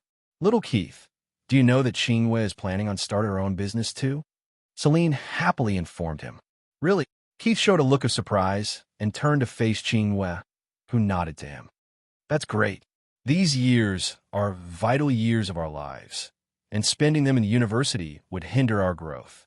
When we have the option of autonomous learning, why not avail it and already start working on our future?" Qinghua totally agreed with his train of thought and nodded her head appreciatively. The two of them did not belong to the class of people who pursued a degree to get a job. That certificate of graduation had no real value to them. It was just a minor achievement for them. So why spend the entirety of 4 vital years of their life on getting it? "What kind of business do you plan to start?" Qinghua curiously asked. "For now, real estate, but I will be entering other industries too in the future." Keith briefly told her. "What about you?" "Fashion and cosmetics." Qinghua replied with a hint of pride because both the industries were ones that her family's group was currently not engaged in. "That's ambitious, but I know you will succeed." He confidently smiled at her. Qinghua did not know why she suddenly felt warm after hearing his words. Seeing that he had confidence in her, when her own father did not show it, her favorability of Keith rose sharply. "How do you have so much confidence in me?" she curiously asked. "I have an eye for people, and I can feel that you are blessed with a sense of business that only a few possess." He smiled at her. "Don't ask me how that works, as it is just instinctive." His words only piqued her interest some more, as even she did not possess such confidence in herself. But overall, she really liked having someone believe in her. It was a strange feeling to have someone other than your family believing in you, and it boosted her confidence a lot. And now that she looked at Keith, her impression of him was totally different from before. To her, he did not look like a spoiled vieux riche who liked wasting his life, living at large, and picking up flowers as the rumors said. The three of them chatted for a while before a group of doctors, headed by Director Ethan, arrived in the ward. The shocked expressions they wore when they saw the state of Celine were quite funny. Qinghua was still worried about her mother's health, but Keith and Celine really enjoyed the disbelief and agitation that the doctors were drowning in as they conducted the tests on her. After the results of the tests came out and Celine was proven to be in good health, the doctors turned to look at Keith with a heated gaze. Even Ethan, the director of Soviena Health Clinic, who was also a proud member of the Royal Medical Academy, looked like he was ready to kneel in front of him. However, Keith had already decided on how he wanted to approach this matter, and he did not give anyone time to approach him and start trying to please him. If you're curious about my medical skills, I can tell you that they are not conventional modern or ancient Western or Eastern skills. My medical skills come as an inheritance, and I cannot divulge its secrets to the world. So do not bother asking me to teach my techniques to you." His blunt words poured cold water over their excitement, and they looked like lost puppies. If it was someone else, they would have still pestered him, but the person in front of them was the heir of the Demiliore family. They did not have the guts to upset him at any cost, but they still looked a little unconvinced. Keith knew that making all these brilliant doctors sad would not be beneficial to him in the future, and it was an opportunity for him to make them subjects who would always respond to his call as loyal dogs. And he was already smirking in his heart. Ethan knew better than the rest that such medical inheritances existed in the world, and it was not something that ordinary mortals like them could afford to deal with. He was about to request the doctors to leave the ward when Keith spoke the next words that left him and the rest of the doctors brimming with excitement. "However, I can see how much you all are dedicated to the medical studies, and since my skills are not just restricted to a single field or times, you can consult me if a dire need arises. I will gladly help you. But please, remember to only consult me if it is a dire situation. No offense to you in this noble profession, but I cannot dedicate my life to its cause. I have a lot more responsibilities on my shoulders," he seriously said. "Also, please do not divulge my identity as a doctor to the outside world without my permission." "We understand, young Master Demiliore." Ethan readily nodded his head, and the rest of the doctors promised to listen to his words. Qingwei stood on the side, looking at everything in a daze. She could not fathom how all these renowned doctors of the world looked at Keith as if he was the king of medicine. It was not because she doubted his ability, but because she did not have the understanding of medicine that these doctors possessed. They understood that what Keith pulled off by saving Celine was nothing short of a miracle. But what really intrigued Qingwei was Keith himself.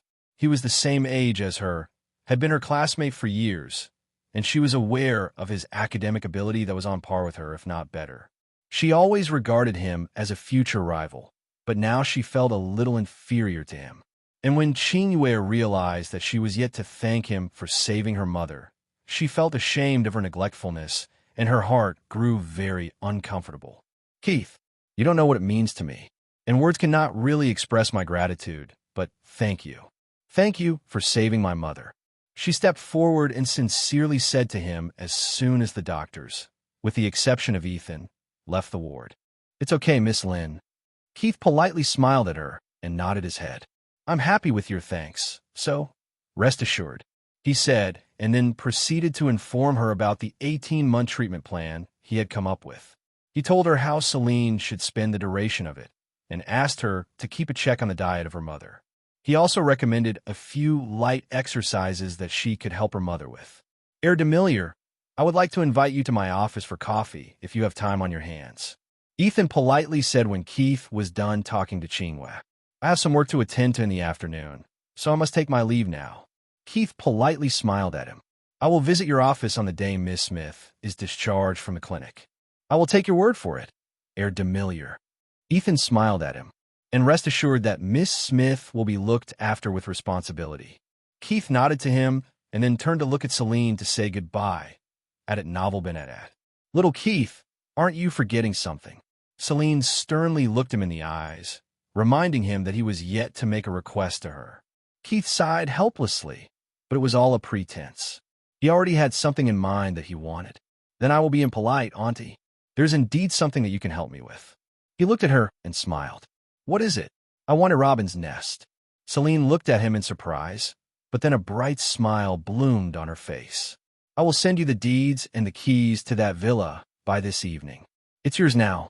She accepted his demand, "But I must say that you are very greedy. You want your aunt's favorite villa." She smirked at him. "Well, I can't help but want it when I look at it. It is a beautiful house." He smiled back at her, not in the least embarrassed by the demand he had made. Celine was not dissatisfied at losing her favorite house to Keith. Instead, she was actually happy in her heart that he wanted it. In her mind, she was already giggling at the thoughts that she entertained, and there was a playful smile on her face after she glanced at her daughter. Qingyue stayed silent on the side, but her heart was really agitated. Robin's Nest was not just her mother's favorite house, but it was also very special to her. She was born there. When she was younger, she had always dreamed of one day bringing her child into this world in the same house that she was born in. She wanted to spend her life in that house with the man she would choose for herself. It was meant to be her nest in the future. Of course, Keith knew all about it. It was the reason why he asked for it. Now, whenever Qingyue will think of Robin's Nest, his face will come up in her mind, and slowly, he will creep into her dreams and become the face of the man she always wanted to spend her life with in that house. Thank you for listening to my selfish demand, Aunt Celine. I will take my leave now. Be safe, he politely said to Celine and nodded to Qingyue before taking his leave. Little Qingyue, Keith stole your dream house. Celine teased her daughter when the door behind Keith closed. What will you do now, Mama? Qingyue complained and lowered her head in embarrassment. She did not think her mother knew about it, but now she felt even more dissatisfied because her mother gave the house away even after knowing that it was her dream house. Is that house worth more to you than your mother's life? Celine suddenly turned serious and asked. Her question made Qingyue panic, and the little girl's mind sobered up from all the dissatisfaction. No, Mama. Qingyue stepped forward and hugged her mother tightly. How can it matter to me more than you? I know. Celine giggled and comforted her daughter by stroking her back. And it is not like you cannot visit that house anymore. Keith is your classmate, and you have known him for years. You two will make really good friends. She did not say anything more, and as Qingyue thought over her mother's words, she could not help but nod her head. After that, Celine made Qingyue tell her more about Keith, and the two ladies chatted happily. Outside the Soviet Health Clinic, inside a limited edition Bentley EXP 100 GT, Keith was looking at the picture of him and his friends. There was a cold glint in his eyes as he stared at each of their faces. He already knew the ones that were superficial friends, who were only there for benefit, but after learning from Qingyue that most of the class knew about their plan for today, he decided to keep an eye on those two that fell with him in the future. I was meant to be pitted from the start. He mockingly chuckled and shook his head. He was meant to lose a bet today, and he was going to accept the dare to make Lin Qingyue fall in love with him. But, unbeknownst to him, Qingyue was going to be made aware of the bet, and that would have led to her having a bad impression of him, which would eventually make it impossible for her to trust him.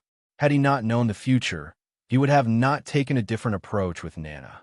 He would have not brought her mother to this clinic. He would have not come here today, but instead would have attended the event as planned, and he would have fallen into the trap that was the beginning of his downfall. As he thought over it, he could not help but laugh mockingly. Although he excused himself from the clinic saying that he had something to deal with, the truth was that Keith was too tired after performing the node tracing healing technique on Celine. It had nearly consumed all of his aura reserves, and he was in a dire need to sleep. Keith went to bed as soon as he arrived in his manor, and woke up 6 hours later at dusk. The sleep did the work, and he finally felt vitalized again. He asked for his supper to be sent to his study and got on to the work that he had on his mind. Tonight, he had to finish a very important matter that could not be delayed any longer. With the knowledge of the future, knowing the storylines of various protagonists from the stories he read in his dream, he wanted to form timelines of major events that will be taking place over the course of the next 3 years. Since the first story that the author wrote was his own, and every other story started only after its end, the work he would have to do to recall every minor detail of the past events in those stories was not going to be easy. There was simply not too much information on the past events that did not involve the protagonists and the heroines, and they were not Keith's goals for now. He had realized that the future around him was changing its course, and so he did not want to mess things up by dealing with the protagonists and the heroines ahead of time. The fate plundering system did not explain to him in detail how it worked because it had to urgently go into hibernation mode, but its name was a dead giveaway, and Keith had a pretty good idea of how it functioned. I have to plunder the fate from the protagonists, but I must not rush into it. The storyline needs to be preserved as much as possible in order to keep things under my control. He pondered over the matter and made his decision.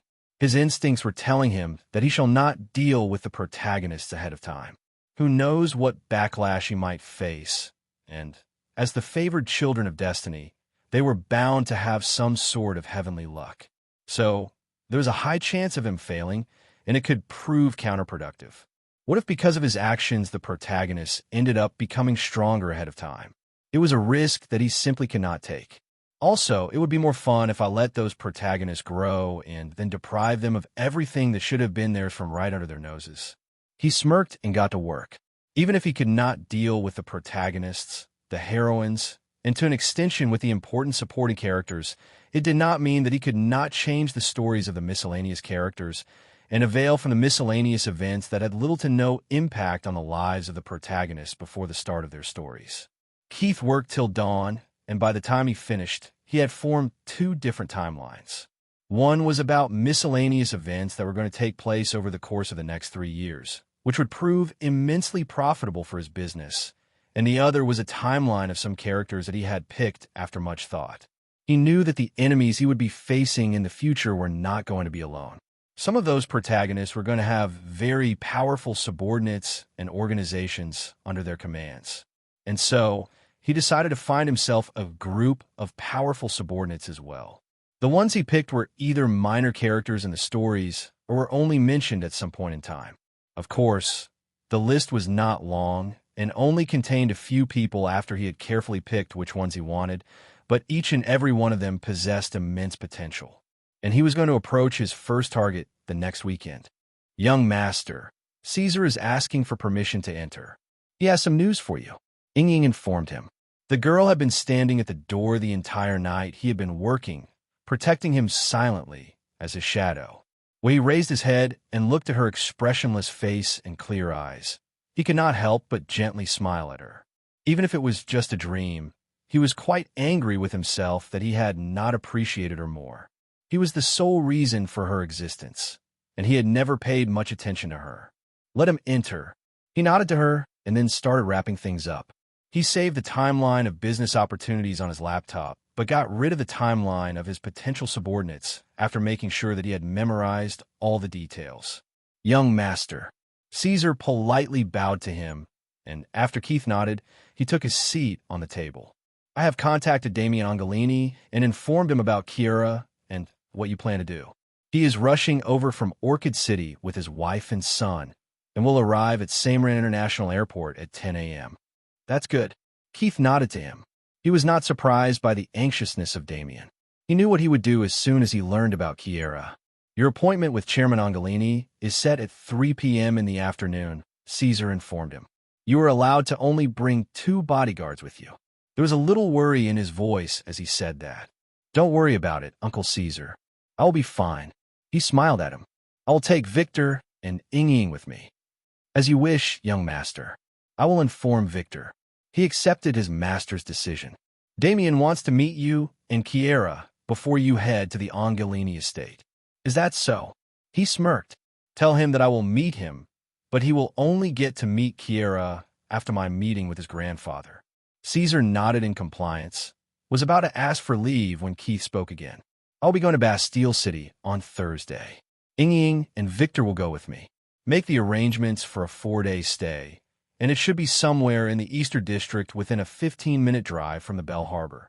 Caesar frowned when he heard that, and was quite curious why his young master wanted to go to a minor city like Bastille and wanted to stay near a place that was one of the smuggling hubs of the country. However, he did not ask any questions. It will be arranged, young master. Thank you, Uncle Caesar. He looked at him and politely said. He knew better than ever that having a loyal subordinate like Caesar was the greatest of the blessings. It's my duty, young master. Caesar respectfully bowed to him, and then took his leave. Come here, Ying. He smiled at his shadow and watched her gracefully walk up to him. Yes, master. Give me a massage. My shoulders are a little stiff. Ying obediently came to stand behind him and then used her slender hands to knead his shoulder muscles. Her technique was sublime, and Keith could not help but close his eyes to enjoy the feeling. Ying, yes, master. Are you in love with me? The sudden question froze Ying, but within a few seconds, she collected herself and continued with the massage. Ying's duty is to protect her master. She has no right to be in love with him. she answered in a monotonous voice.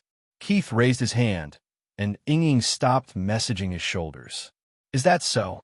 He turned his chair around and looked her right in her beautiful light brown eyes. Seeing her eyes quiver, he smiled and stood up, towering over her. She was 8 years older than him, but her stature was rather small. With a height of 5 feet 2 inches, she was an entire foot shorter than him, and so she had to raise her head to look at him from up close.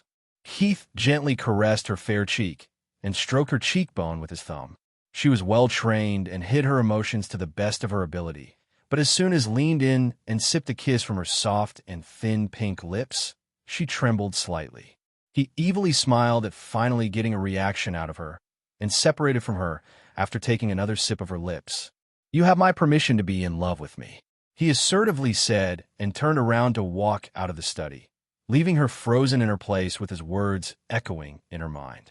Ying watched his leaving back, and soon a rosy blush crept on her cheeks. But as a shadow, she did not dwell much in her thoughts and swiftly followed after him. His taste and warmth still lingered on her lips, and her heart that had always kept her affection for him a secret, now finally free of those shackles. Where are we going, brother? Kiera was quite curious about why Keith was dressed in a suit, and had asked her to wear a dress as well. What was even more strange was that there was a driver in the car. He had never before brought a driver with him when he visited her, but today he came in a limited edition Bentley EXP 100 GT with a tall and muscular man driving it. And his pretty bodyguard was with him in the car too, but Kiera was acquainted with her, so her presence was not strange. We're going to visit the Angelini estate to see Chairman Angelini. Keith lightly smiled at her. Angelini estate? It only took her a second to answer her own question. You mean the Angelini family? Her eyes widened in disbelief when she recalled the names of the 6 major families in the same Rand city. Angelini family had been quiet in recent years, but they were still immensely powerful and wealthy. Their roots date back to over 2 centuries in the same Rand city, and the power they held in their hands was not worse than that of the Demiliore family. And currently, they were the 4th wealthiest family in the city. Yes. Keith nodded his head. But why are we going there? She frowned and asked. Your mother was the daughter of the Angelini family. He looked at her in her beautiful blue eyes and said. His words caused her body to tense up, and she frantically looked at him. I know that you are adopted. He gently smiled at her. And I know that you have long figured out that I am your brother. How? She lowered her head and asked. Well, it was a guess, but you just confirmed it. He teasingly chuckled. His words made Kiera feel cold, and all the depression she was feeling was soon washed away by her brimming rage. Her beautiful blue eyes dangerously narrowed at him, knowing that he was messing with her. It was not a guess. He had always known it. And what made her angrier was the fact that Keith did not have anything to say to her about their relationship. She had always been curious as to why Keith had always been there in her life. And her parents, who were actually her adopted parents, had never had any complaints about her meeting him and going out with him. Over the years, she had realized that she looked nothing like her parents. It was quite obvious since her beauty could not have been inherited from either of them. There were no features that she shared with them, but she never voiced her questions, not really minding that she was adopted. They had raised her with care and affection, and she did not have a reason to blame them for anything. Her curiosity about her birth parents had always been there, and one day she had finally concluded that she was possibly Keith's little sister. They shared a lot of similar features, such as their hands and feet, high cheekbones, pitch black hair, and the shape of the ears. And that was not all. They even had similar tastes in food and shared similar interests. And since Keith was her brother, it meant that Michael Demiliore was most likely her father. Being smart for her age, she had long concluded that she was an illegitimate child. Why are you taking me to the Angelini family? Kiera seriously asked. Shouldn't you take me to the Demiliore estate since I am your younger sister? Keith stared in her eyes for a while, not saying anything, and then leaned on her to plant a kiss on her forehead. If I bring you to the Demiliore estate, my mother will kill you, he said and smiled when he saw her body tremble at his words. And it is for the best that you take your mother's family name. Why? Kiera lowered her head and asked. Keith knew exactly what her question was directed at. She wanted to know why he planned on disturbing her life and killing all her hopes. Because he leaned near her ear and whispered the answer, which froze her mind, but after a few seconds, her misty eyes looked at him in hope. Really? Yes, Kiera. He affectionately smiled at her and planted another kiss on her forehead. As soon as he confirmed it for her, she tightly hugged his arm and rested her head on his shoulder. She closed her eyes and wore a smile on her lips that reflected the happiness that she was basking in. Half an hour later, the Bentley entered through the gate of Angelini Estate, and Kiera was in awe of the castle that was similar to the famous Chateau de Chambord, but looked even more majestic and fortified. It was a dreamlike home, and she kept staring at it all the way. Welcome to the Angelini Manor, young Master Demiliore. An old man in his 50s with tall and muscular stature, wearing a black tailcoat, politely bowed to him as he stepped out of the car. Keith stared at the man as he straightened his back and looked right into his cold eyes. He was the head butler of the Angelini family and the man who had killed his maternal grandfather. Good afternoon, Sol. He lightly smiled. Is Chairman Angelini awake? Yes. Sol nodded to him with a smile. The chairman is waiting for you in his study. Please come with me. After you. Keith grabbed Kiera's hand and pulled her inside the Angelini Manor, following Sol. Victor and Ying were tensed when they found the shadow guards of the Angelini family stationed inside the manor. They were not just there for security. Their presence was meant to intimidate them. Even if they knew that the chances of anything going wrong were very low, they did not dare to drop their guard and stayed vigilant. Sol was surprised to see that Keith showed no trace of worry in his expressions, and the slight smile on his face had not ceased at all. He inadvertently looked at the girl that Keith brought with him, who was looking around the place curiously, and his heart trembled when he found a resemblance to a beautiful lady he had watched grow up under his care. However, he kept the questions in his heart and did not speak with Keith. If his guess was right, the truth will come out eventually. At Novel Benedat. Master, heir Demiliore is here. Sol knocked on the door of the study and spoke. Let him enter, an aged but heavy voice called out, and Kiera tensed up at the indifference that the voice reflected. Sol opened the door for Keith to enter, and, after nodding to his bodyguards, he pulled Kiera inside the study with him. Ying and Victor pensively stood at the door together with Sol, not saying anything. Inside the study, there was an old and frail man in his early 90s, sitting at the desk, looking at some files. Even if he was very old and weak, his regal presence was profound as ever. This old man was Darius Angelini, master of the Angelini family, and the chairman of the Angelini Group of Industries. When Keith entered the study, Darius did not even raise his head to look at him, and it showed his stand towards the Demiliore family. However, Keith did not mind it and calmly walked over to the desk with Kiera. Good afternoon, great father. He greeted with a smile. The old man's hand stopped when he heard how Keith addressed him, and finally, he raised his head and looked him in the eyes, closing the file and placing it on the table. Demiliore and Angelini families were closely knitted to each other with blood ties. Both of Keith's maternal and paternal grandmothers were Angelini and Chairman Angelini's daughters, which made him the old man's great-grandson.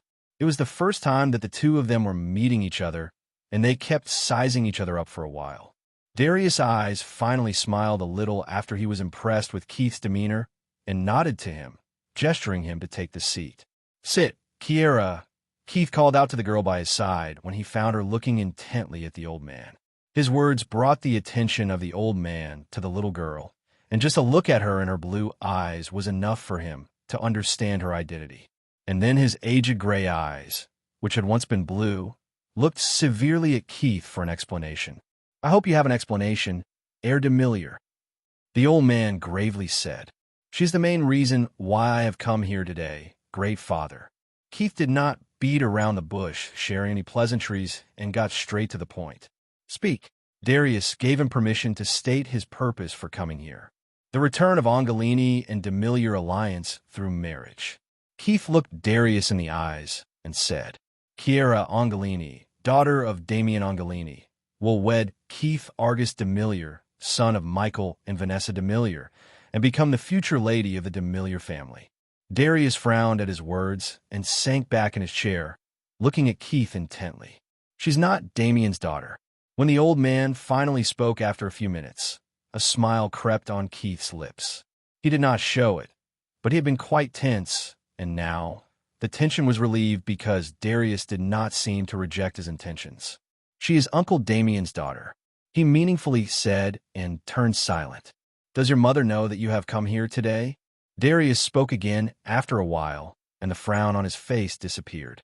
Now, his aged eyes were playful. She's not the master of the Demiliore family, nor is she the heir of the Demiliore family, Keith lightly said and kept eye contact. Is that so? The old man playfully asked before his expressions turned cold and his eyes bore right into the young man. Your father's actions brought a lot of shame to my family, heir Demiliore, and the blood was shed and remembered. Your son's actions brought more shame to your family, destroyed the relations between our families, destroyed your family, and blood was shed and remembered in my family too. A chilling silence followed after his reply, and Kiera, who was not aware of what they had just talked about, found her hands and feet turning cold in her anxiety. She had never before heard Keith speak so coldly, and her heart was now palpitating in fear. You could have kept her a secret from us if you just wanted to marry her. But you speak an alliance. Why heir Demiliore? Darius tapped his finger in the armrest and asked. It was not that Darius did not know the reasons, but he wanted to listen to them from Keith's mouth. He wanted to see if Keith was honest about his motives or not. And more than that, he wanted to understand the confidence reflected in the boy's eyes. Your health is deteriorating, great father. Keith lightly smiled. I'm sure your doctors have informed you that you only have a little more than a year of life left in you. The old man did not say anything in reply and just kept looking at him, waiting for him to finish everything he had to say. The Falcon family already has plans for the Angolini, Keith gravely said as he remembered clearly what would happen after the passing of Darius Angolini. And Falcon are not alone. They have allied with another major family, the Grayson, and a few minor families to devour the wealth of Angolini. Your business is already infested with moles, just waiting for the right time. And as soon as you die, it will be the end of your business empire. And you know who they are? The old man lightly smiled and asked. Of course, he was not surprised that the enemies had plans for his family.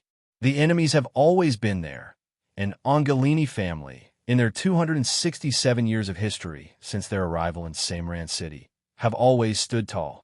I have a list of the key culprits. Keith smiled at him confidently. And as for the reason why I want this alliance, is because the fall of Angolini will embolden the greedy. They will come after the Demiliore next. Our family survived the worst of the times in the last 2 centuries because we stood together, but now we are broken and divided. The list of our enemies is only getting longer, Great Father. And if we stay divided because of a generation's mistakes, it would be an insult to our ancestors that stayed shoulder to shoulder for centuries. He sighed and took a deep breath. If you agree to accept Kiera in the family, give her the inheritance that was meant for her mother, and agree with the marriage, your estranged grandson and his family are ready to return to the Angolini estate today. I have already talked with Uncle Damien about it. He is also ready to take on the responsibilities of being the future master of Angolini family.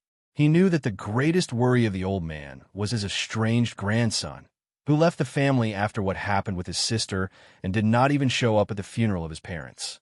Damien and his son were the only males left in the main family. The Angolini family was currently without an official heir.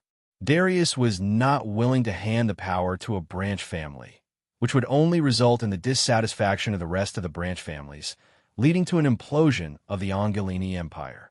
It was not wise to do it, and he knew clearly that if Damien does not return, the annihilation of Angolini is inevitable. He had tried everything in his power to convince Damien to come back, but he always refused. The low his father had fallen to had sickened Damien, and the injustice that was done to his sister was something he could never forgive. But now that he knew that he had a niece, his sister's blood and flesh, he was willing to do everything in his power to keep her safe. But of course, The premise was that his niece would receive everything that his sister was deprived of. Are these your words, or Damien's words? Darius smiled and asked, his gray eyes gleaming in hope. It was Uncle Damien that brought up the inheritance, and the rest was proposed by me and accepted by him. He honestly answered. Darius stopped tapping his finger on the armrest and straightened a little in his chair. What you propose sounds good, but it is clear that your family gains a lot from this alliance compared to my family.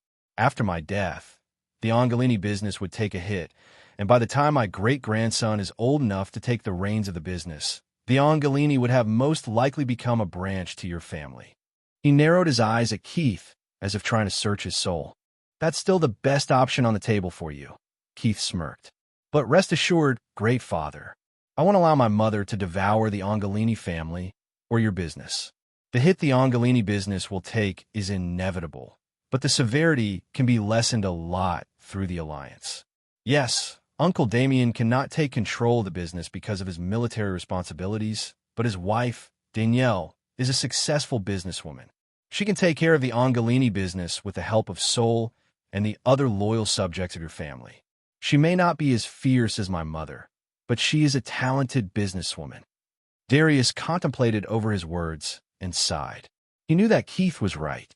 Even if the Angelini ended up becoming the branch of Demiliore, it was still a better result than the extermination of the entire family and the efforts of his ancestors. Things would have been a lot different had Damien not been so stubborn, but years of regret had made Darius realize how his grandson felt about the family, and he could not find it in his heart to blame him for his stand after everything that happened. He took a deep breath to calm down his nerves when the face of his son appeared in his mind. It would forever remain his greatest regret that he had given the power to a fool like him. Your mother is not a woman who could be controlled, heir Demiliore. Even if you have no intentions against the Angelini, your mother won't miss out on the opportunity the alliance would provide to devour my family. Darius seriously said, Great father, I know my mother better than anyone in the world. Yes, you're right. She would have such thoughts, but I am confident enough to promise you that nothing of such sort would happen. She won't do it, he resolutely said, and there was no smile on his face now. Darius meaningfully looked in his clear eyes, and then sank back in his chair. Have you talked about everything with your grandparents? Keith lightly smiled at Darius' question. I did not inform them about my decision, but in the morning, I received a message from grandfather asking me to be safe. As the heir of the family, he did have his freedom, but his grandfather was still the master of the family. Yes, Caesar would never talk about his affairs to anyone, not even to his mother, but he was obliged to inform his grandfather about his visit to the Angelini estate. And since his grandfather had not asked him to reconsider his decision or stop him from coming here, it meant that he had tactfully approved of his decision and given him a free hand. For Darius, this answer was enough, and he then closed his eyes with a thoughtful expression on his aged face. Kiera nervously looked at her great father, whom she had met for the first time in her life, and prayed that he would agree to Keith's proposal. Tell Damien to come here. Since he is her father, only he can accept your proposal for marriage. As for the alliance, inform your grandparents to come to see me. The old man opened his eyes and smiled at Keith. It's been years since my daughter and son-in-law came to see me. I miss them. Keith was overjoyed when he heard Darius's words, and his brilliant smile reflected his happiness. Thank you, great father, he gratefully said. Darius only nodded to him, and then turned to look at Kiera. He smiled when he saw the girl, not shrinking under his gaze. Thank you, great father. She too conveyed her gratitude, wearing a bright smile on her face, looking straight into his eyes. Darius' smile widened at her words. She had inborn confidence in her bones, and she was a true Angelini, brave, steadfast, but clever. You have not only inherited your mother's eyes, but also her personality. Darius gently spoke, and his voice contained affection for his late granddaughter. She would have been proud of you. Adet novel Benedette. I never knew her, but I would love to hear more about her. Would you tell me? She was not a simple girl, and Darius' words did not bother her or made her emotional over the fact that she never knew her birth mother. Rather, she honestly conveyed her desire to learn about her mother. Of course, Darius nodded to her, and then he started telling Kiera about how her mother was in her childhood. Keith excused himself tactfully, letting the great father and the great daughter have some alone time. Ying and Victor were relieved to see him come out of the study with a happy smile on his face. And Sol took a look inside the room before closing the door again. At ease, he gave the command to his 2 bodyguards and then walked a little away to make a call to Damien Angelini. After the brief call ended, Keith approached Sol.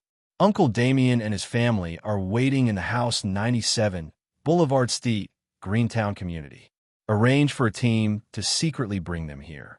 You must make sure that no one gets the gist of their presence in the city. The Demiliore force stationed inside the house will cooperate with you. I will make the arrangements. Sol accepted his words and left the lounge. Damien Angelini was a man who looked to be in his late 20s, but the truth was that he was 41 years old. He stood nearly 7 feet tall, and his stocky, muscular physique, coupled with his handsome yet hardened face, could easily intimidate the best of the men. And that was without taking into account the oppressive demeanor with which he carried himself.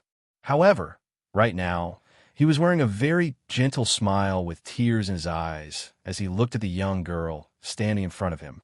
Kiera, this is your maternal uncle, Damien, Major General and 3rd in command of Netherian Dragon Corps. And Uncle Damien, this is Kiera Angelini, a middle school A student, your niece, and now your daughter. He chuckled as he introduced her. Brother. Kiera pouted in a complaint about mentioning that she was an A student. She was a little embarrassed as she felt that it was something insignificant to be mentioned, and she knew that Keith was deliberately pulling her leg. Hello, Uncle. She then turned to look at Damien and smiled brightly. From the moment she saw him, she felt a familial connection that made her feel at ease in his intimidating presence. And she was not faking that bright smile. She really was happy to meet him. Damien's smile widened after her greeting, and he stepped forward to gently pat her head. It's better to address me as your father from now on. He was not a man of words and was never really good at expressing his emotions through words, so he did not bother saying anything else to her. Okay, father. She giggled and nodded her head readily. For some reason, she did not find it strange at all to address him as her father. It naturally rolled off her tongue, and looking at him as her father made her feel safer. Good. Damien was pleased and laughed heartily. Come, I will introduce you to your mother and your little brother. Are you not going to see great father? She curiously looked him in the eyes and asked, which made him tense up. He's waiting for you. Damien frowned at her words and then closed his eyes, trying to calm down his turbulent heart. Yes, he had come here for her, willing to take his responsibilities, but that did not mean that he had let go of all the grudges in his heart. He knew that it was unfair to hold his grandfather responsible for everything that happened, but he just could not help his feelings. He always felt that if Darius had intervened in the matters back then, the tragedy could have been avoided. And so, it was more of disappointment than anger that he felt towards his family's old man. Please, father, Kiera pleadingly called out to him. Great father is very old now. Let's not pain his old heart anymore. He told me that he terribly misses you. All right, I will listen to you. Damien just couldn't bring himself to refuse her. It was the first thing she had asked of him. How could he refuse her? Inside his heart, he was nervously chuckling as he found her personality just the same as that of her late mother. Damien just hoped that she did not inherit the menacing side of his sister's personality, or else they were all in a lot of trouble. But some part of his heart was really hoping to see such a side of her. Keith smiled when he saw his little sister being clever as ever and appreciatively patted her head. Uncle, you can take your time with great father. I will introduce Kiera to Aunt Danielle and little Ben. Damien nodded to his words and then looked at the 2 siblings again. He was immensely relieved in his heart to see that the 2 got along really well. At first, he had his reservations against Keith's plan to marry her, and he had already vowed to make an enemy out of him if he found Kiera against the idea. But now it seemed that his worries were unnecessary. It was clear by the way she looked at him that she loved him dearly. After Damien walked past them and entered the study to meet his grandfather, Keith grabbed Kiera's hand and led her to the lounge where Danielle and Benjamin Angelini were sitting. Seeing the two of them walk in, a little chubby boy, around the age of 6, happily ran over to them. "Keith," he happily called out and curiously looked at Kiera, intrigued by her beauty and eyes that were the same as his. "Who's this beautiful girl?" "She's your older sister, Ben." Keith ruffled his head at novel Benedette. "Really?" The sudden gleam in the little boy's eyes melted Kiera's heart, and she crouched down to gently pull on his chubby cheeks. "Yes, I am your older sister, Ben, and we'll be living together from now on." "Wow." Ben did not mind that his cheeks were pulled. He was quite used to people pulling on them, and Kiera was being very gentle, so he had no complaints. "Mama, see, I have an older sister too now. Can I go play with her?" He expectantly looked at his mother, who had just come over. "Not now, Ben. You first have to meet your great father," Danielle gently said, and after Ben obediently nodded his head, she patted him before looking at Kiera curiously. The two of them curiously looked into each other's eyes. Just like her and Damien, Danielle too possessed those same blue eyes, but her hair was not the shade of dark brown like her son and husband, but was black, a shade duller than hers, but close enough. Danielle seemed to have sensed what was going on in Kiera's mind, and she smiled brightly. "I'm an Angolini too, and I belong to the Cameron City Angolini family." There were several Angolini branch families that were settled in different cities of Netheria and Italy, and Danielle belonged to Cameron City, which is a metropolitan city in the neighboring province of Melodia. Kiera understandably nodded her head, and then brightly smiled at her. "You are beautiful," she honestly said. Danielle possessed a very warm and motherly aura about her. She was of an average height, but her figure was simply perfect. Round, but wide hips, slim waist, ample blossom, long neck, and coupled with her Angolini features, she possessed an innocent heart-shaped face that was quite beautiful to look at and admire. "Thank you." Danielle was pleased with her words. "But I must say that my beauty is nothing when compared to you. It's simply enviable that you are even more beautiful than Alicia." She teasingly pouted, which made Ben and Keith chuckle at her words. She knew that she was beautiful, but compared to Kiera, she felt that she was rather pale. It was just the same feeling she felt when she was around Alicia, who was Kiera's real mother. And since women were creatures of envy, and she was not cleansed of this sin, she could not help but envy her a little, and voiced her thoughts honestly. "Thank you, Mother." She knew her charm, and was used to having eyes filled with envy staring at her. But Danielle's words made her feel warm in her heart, as they were honest but devoid of any ill feelings. Hearing Kiera call her mother, Danielle sighed in her heart and stepped forward to hug her and planted a kiss on her head. "Your mother and I were best of friends, and I promise you that I will always take care of you as if you were my own child." She gently spoke to her. "Never shy away from me, and if you have any troubles, do speak to me. I will be your mother, and I will be your friend so that my dear daughter can talk about her feelings freely with me." Listening to her words, Kiera's eyes couldn't help but turn misty. She obediently nodded her head, finding it hard to find words to reply to her, and subconsciously tightened her arms around her, which made Danielle happy at being accepted by her. Perhaps it was because of their blood relationship that Kiera felt much closer to Damien and Danielle in a few minutes than she did to her adopted parents who had raised her all her life. And this familial blood connection came with a sense of security that made her feel protected. She had been quite nervous about everything, but it was all turning out to be a happy affair that she appreciated from the bottom of her heart. Keith stayed on the side, smiling as he looked at the two of them, chatting happily. They could easily pass as mother and daughter, and he was relieved to see that Danielle looked at Kiera as her own child. As the memories of what the future would have been like had he kept Kiera's existence a secret emerged in his mind, he could not help but shake his head in disappointment at himself in those memories. Just because he was too cautious about her safety and fearful of his mother, he had deprived her of the happiness that she deserved. This is how things were meant to be, and Kiera deserved to be surrounded by her blood family. Keith felt like a burden that had been weighing on his heart was lifted, but at the same time, he was a little apprehensive of his mother's wrath that he would have to face and prevail through. "Keith." Ben happily grabbed his hand when he found his mother busy talking with Kiera. "Come, Let's play chess. I will beat you this time. Okay. He chuckled and allowed the little boy to lead him over to the seats in the corner where a chessboard was placed. They had a game earlier in the morning when he met them, and Keith later helped Ben beat Damien in a match, which made the little boy his fan. Needless to say, the little boy stood no chance against a villain like him, who was unwilling to let him win. Keith walked towards the Demiliore Manor with his hands in his pockets, leisurely looking at the dark sky that was showering the first snow of the winter in Samaran.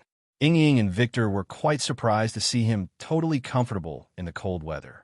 They knew very well that Keith had not yet started cultivating, but it did not look like he was pretending to not be bothered by the cold. "Master, shall I bring you a coat?" Ying politely asked. "No need." He closed his eyes and took a deep breath, exhaling a small cloud of fog.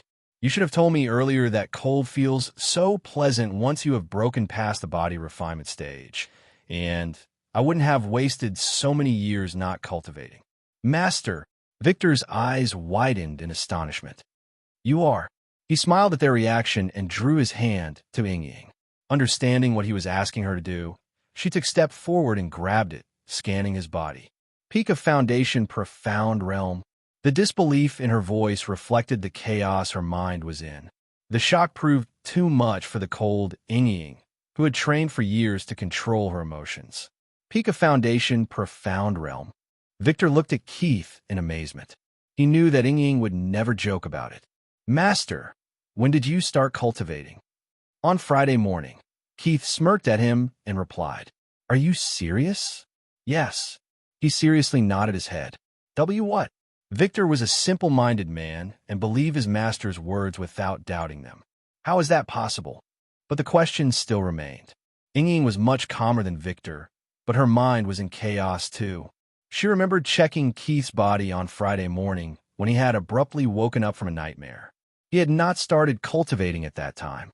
And now, 2 days later, he is at the peak of Foundation profound realm. There were no words that could describe this situation. To start on the path of cultivation was not an easy task.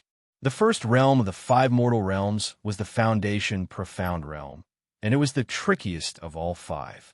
There were 3 phases of Foundation profound realm: aura circulation, body refinement, and finally, aura soul formation. For a person to complete an aura circulation, opening all the aura channels in their body, usually took around 7 to 12 months. For some inborn geniuses, it still took up to 5 months. The next stage of body refinement was harder and required more time. Even Ying, who was hailed as a genius, took 12 months to successfully refine her body. However, the most difficult phase was the aura soul formation, where the aura of the person starts taking the form of a beast, depending on the personality of the individual. And the completion of aura soul generally took 5 to 8 years. It also depended on the type of beastly form, but for someone to successfully form his aura soul in less than 4 years was unheard of. Don't tell anyone about it. And if someone asks you later, tell them that I have been cultivating for 5 years. "Okay," he seriously said to the 2 of them. "Yes, master." Both Victor and Ying nodded their heads and managed to gather their wits. But their hearts were now uncomfortable. They spent years to get past the Foundation profound realm, and their master was on the verge of stepping out of it in just 2 days. How could it not make them feel uncomfortable? If he continues cultivating at this pace, would he still have a need for them to guard him? Won't they become useless? Keith was not worried that they would give away his secret. The 2 of them were his most trusted subordinates, and unlike the rest of the shadow guards in the Demiliore family, the 2 of them were only answerable to him alone. And he had deliberately revealed the secret to them, to make them uncomfortable. And in just a minute, he saw the result he wanted to see. Ying and Victor's eyes were brimming with determination to get stronger. Ever since the 2 of them had taken the job of his bodyguards, they had not had enough time on their hands to cultivate. It was especially the case with Ying, who had been stuck in the late stage of Great Profound Realm for 4 years now. "Focus on getting stronger if you want to stay by my side," he simply said without looking at them, and they both nodded to his command. Victor was at the peak of nascent Profound Realm, only a step away from entering the Great Profound Realm. and he was determined to enter the next realm before Keith breaks past the foundation profound realm and enters the nascent profound realm. And as soon as Keith entered the manor, he darted off toward his quarters to cultivate. "Go and get some rest," Keith commanded Ying, who was still following him, before walking towards his mother's room. When he arrived outside her room, he came across a middle-aged woman who looked to be in her mid-40s. She had peculiar gray hair, which was not because of her old age, but the natural color of her hair, and as soon as she saw him, she respectfully lowered her head. "Is mother in her room, Sybil?" "Yes, young master. Did you tell her where I went today?" The sudden question froze her mind, but then she recovered and kept her head lowered, not saying anything. "Go get some rest. Don't stand here." He was not angry with her for what she had done. She was his mother's shadow, just like Ying was his shadow, and her job was to do as her master commanded. Sybil was responsible for gathering information for his mother, and he knew that his activities of the day did not miss her. He had asked Caesar to not try to cover his tracks when he visited the Angelini estate. Keith knocked on the door of his mother's room after Sybil walked away, and without waiting for her call, he entered and closed the door behind him. "Mother." He politely greeted her when he found her sitting on the couch, with her pet mountain lion resting its head in her lap. She was softly running her fingers through its coat, brushing it, which was making the big cat purr in satisfaction. His heart constricted when she raised her head to look at him with those tear-stricken red eyes, and he immediately walked up to her in worry. His movement disturbed the big cat, but it simply jumped off the couch and walked to the other side of the room, as if understanding that it better not be around what was about to happen. "Where were you?" Vanessa asked in a hoarse voice. Keith frowned at the coldness in her voice and came to stand right in front of her, looking her in the eyes. "You already know where I was, mother. I want to hear it from your mouth," she coldly said, which only made him frown deeper. "I went to see great father. Had it novel been at." As soon as he said that, Vanessa stood up, clenching her fists tightly, trying her best to control the urge to slap him. "Why? You can hit me if you want, mother."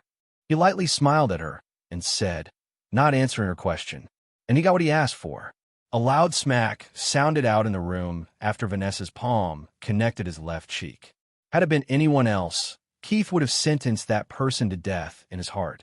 But it was not someone else but his mother, and he did not mind it. He was actually relieved that she hit him because she managed to control her rage as soon as she hit him, regretting it. It was the first time in her life that she had raised her hand at him, and a tear slipped out of her left eye in pain. "Why would you go there?" she asked, half crying. "Because I had to, mother." He turned to look at her in the eyes and said, "It is for the best of our family. They killed my father and brother. My mother died because she could not cope with the loss of her husband and son.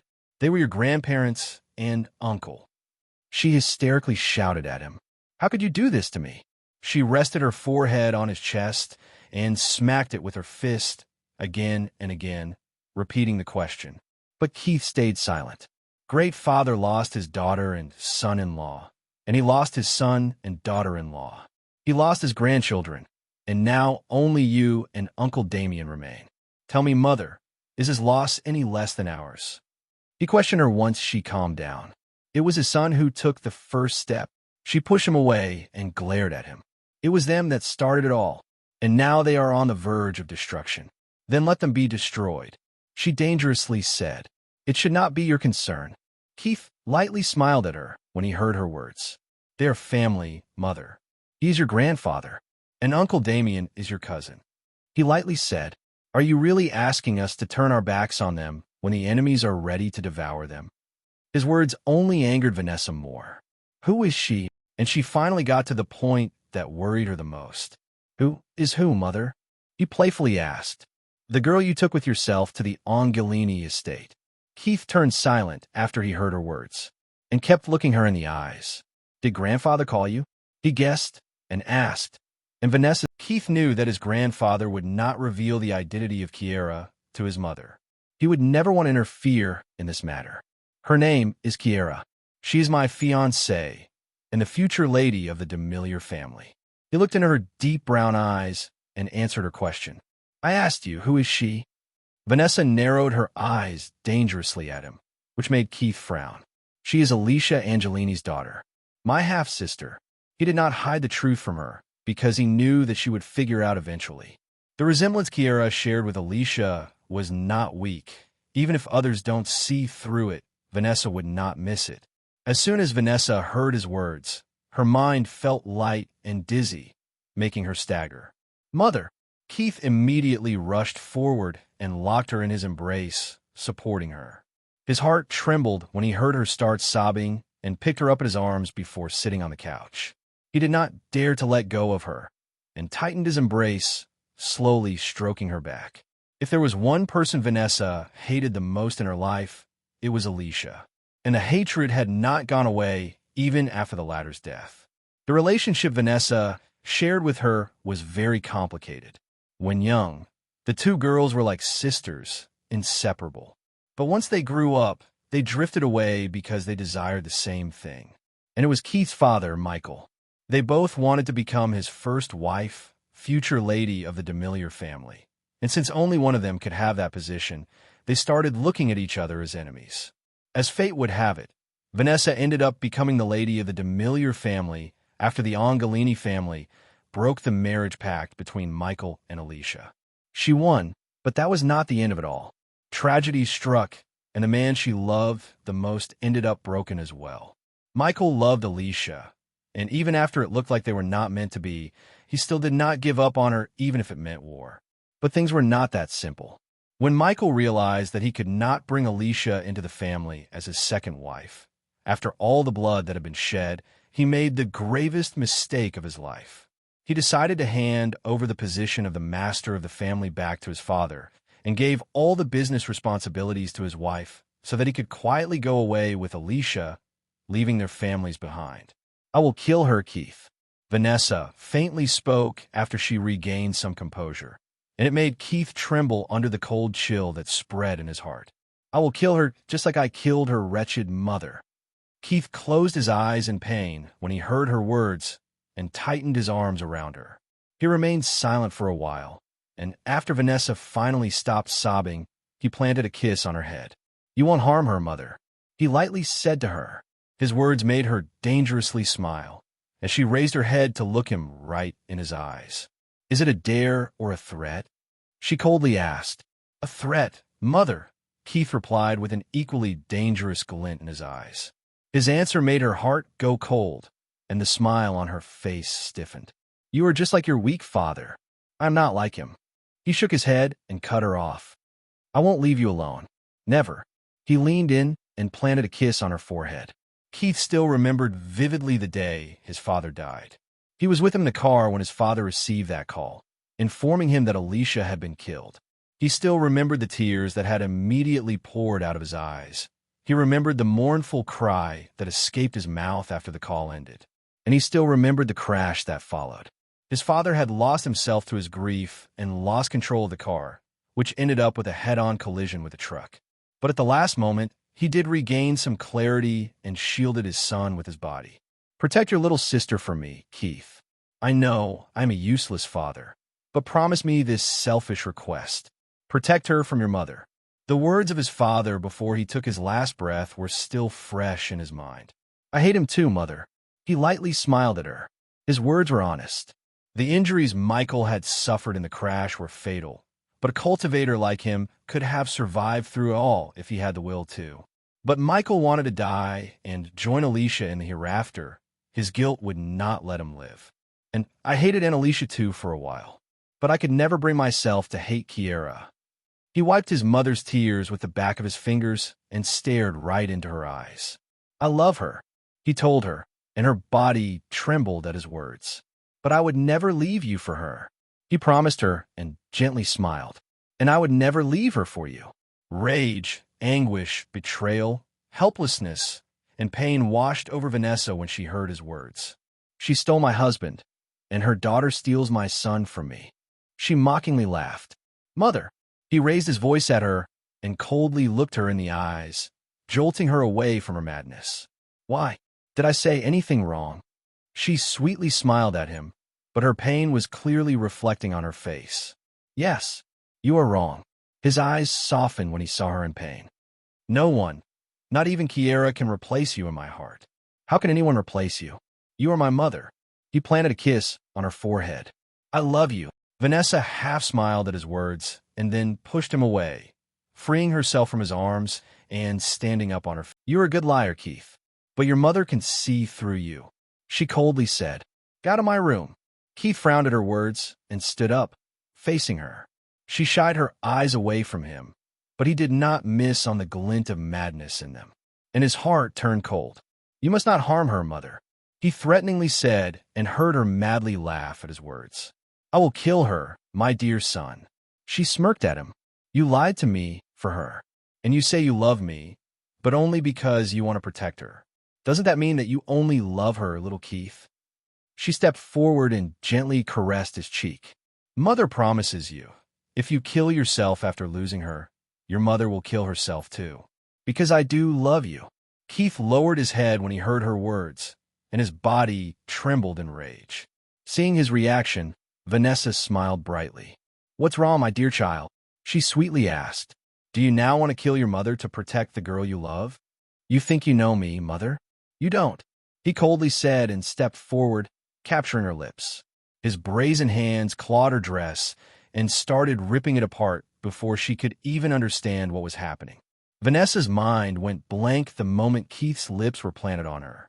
Her eyes were widened in shock, and her heart slowed down before it started racing madly.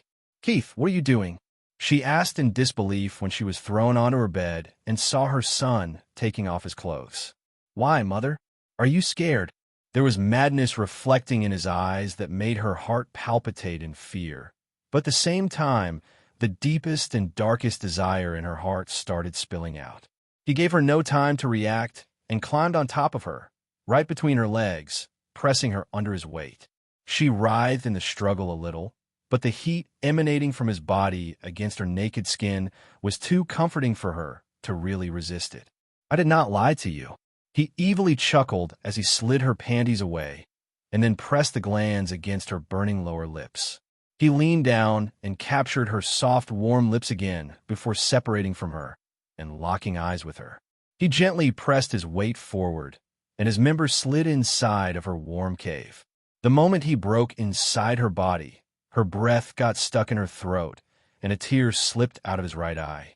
Little by little, he kept entering her and filled her depths to the brim, all the while keeping his eyes locked with hers. Her warm, wet, velvety folds wrapped tightly around him, and the pleasure that shot through his spine flared the fire in his loins. It feels heavenly inside of you, mother. He grinned at her as he saw the tears pooling out of her eyes. Why, Keith? She stared into his eyes and asked in a conflicted expression. Because I want you, he replied, and then started moving inside of her, gently, but with deep thrusts. Keith sneaked his hand under her back and unclasped her bra, freeing her supple and large breasts from the captivity. He then used his left hand to play with her mound, squeezing and clawing it, losing himself to its soft suppleness. And when he teased her pink nipple, pinching it, he earned a pleasurable whimper from her. He hardened his thrusts inside of her when he saw her trying to resist him, hitting the door of her womb every time after nearly pulling out of her. Feeling her insides tightening around him and secreting more love juices as a result of his assault and her flaring lust, he chuckled and leaned near her ear. You think that I do not know about your obsession with me, mother? His words made her body tremble, and she shied her eyes away from him, but now she no longer tried to suppress her moans. Vanessa locked her arms around his neck, and her right hand gently caressed and pulled the hair on his head.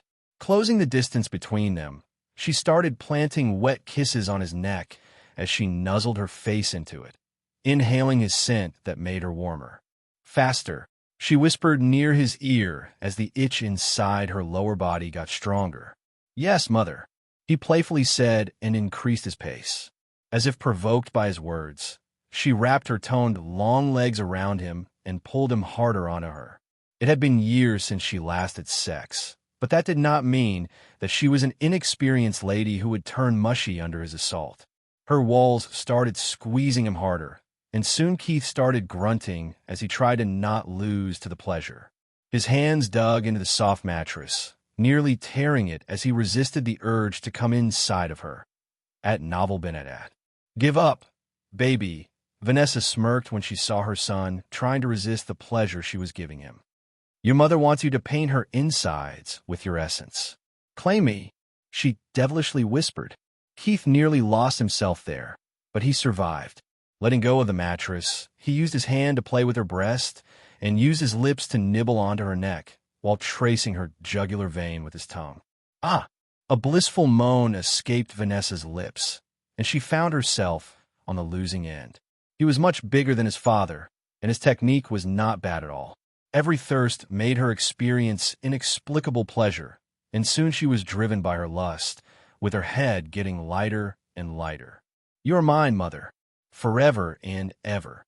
He nibbled onto her earlobe after he sweetly whispered those words, and Vanessa screamed out as her mind went blank, hugging him tightly. He really wanted to go on, but when her insides suddenly clamped onto his hardness, he could no longer resist it. Tears slipped out of Vanessa's eyes as she felt the warmth burst into her womb. Her body could not stop trembling as a result of the powerful orgasm that she had just experienced, and her arms and legs soon turned soft. When Keith felt her hold loosen, he put his arms under her waist and flipped over to have her lying on top of him. He gently brushed his fingers on the fair, soft skin of her back as Vanessa rested her head on his chest, catching her breath. I love you. He planted a kiss on her head. But if you harm Kiera, I will never touch you again. As soon as he whispered those words, a dangerous gleam emerged in her eyes. And then she straddled his waist and locked his arms on top of his head. Is that so? She asked with a smile as she came close to his lips. Yes, he resolutely said, but ended up hissing when she nibbled onto his lip and took his length inside of her again. You are too weak to stop me. She giggled and then started moving on top of him. The lazy mountain lion could not sleep all night due to their antics, but it was a wise take care, he gently said and sipped a kiss from her lips. MHM. Nana timidly nodded with a beautiful blush and quickly ran out of the vehicle. He couldn't help but chuckle as he watched her brisk away towards the building of Samran High School, ignoring the eyes of the students that were chasing her. She had requested him to keep it low-key when they decided to go to the university together, and so he agreed. However, there was nothing low-key in his garage, and he playfully settled on the Mercedes-Maybach AMG 99 EV. Nana did not know much about the cars, and so she thought that it really was low-key compared to the other cars in the garage. Unfortunately for her, this SUV was a limited edition vehicle with only 99 units in the world, which screamed of performance and luxury. Each unit cost just over 2.1 million liras, and any car enthusiast would salivate at mere the sight of one of these. There were students already whispering, and a few who recognized the model could not take their eyes off it. After Nana disappeared inside the building, he drove off towards the School of Business and Finance. The university was spread over an area of 20,000 acres, most of which was forested, and Keith had a lot of time on his mind now to mull over what happened with him last night as he drove onto the beautiful forest road. His waist was still a little stiff, and his body was feeling unusually light. It was all due to the lack of sleep and the fervent love-making sessions with Vanessa that seemed to never end. Keith would never admit it, but he was scared of his mother's insatiable lust now. She was a succubus, and she let out all of her years of pent-up lust on him last night, not showing any mercy. He experienced pleasure that he had never before felt in his life, and he could still feel the lingering warmth of her body on his skin. Just a little attention to this feeling ignited a fire in his lions, and he had to bite on his lower lip to jolt himself away from the lustful reverie. Over the night, he had managed to reach a tacit agreement with her regarding Kiera, and he was at peace for now. As long as his little sister behaves herself, Vanessa would let her be. Even though he was certain that she would not make things easy for Kiera, Vanessa's willingness to tolerate his little sister was more than he could have ever asked for. Troublesome woman. He sighed and helplessly shook his head, but couldn't help the smile that crept on his lips. Yes, she was a pain, but she was his mother and one of the only two women he really loved in his life. Keith parked the car in his usual parking spot and calmly got out. He didn't need it, but he still put on the royal blue trench coat before walking towards the building. As usual, there were whispers around him, with people waving at him and greeting him with smiles. However, no one came forward to bother him.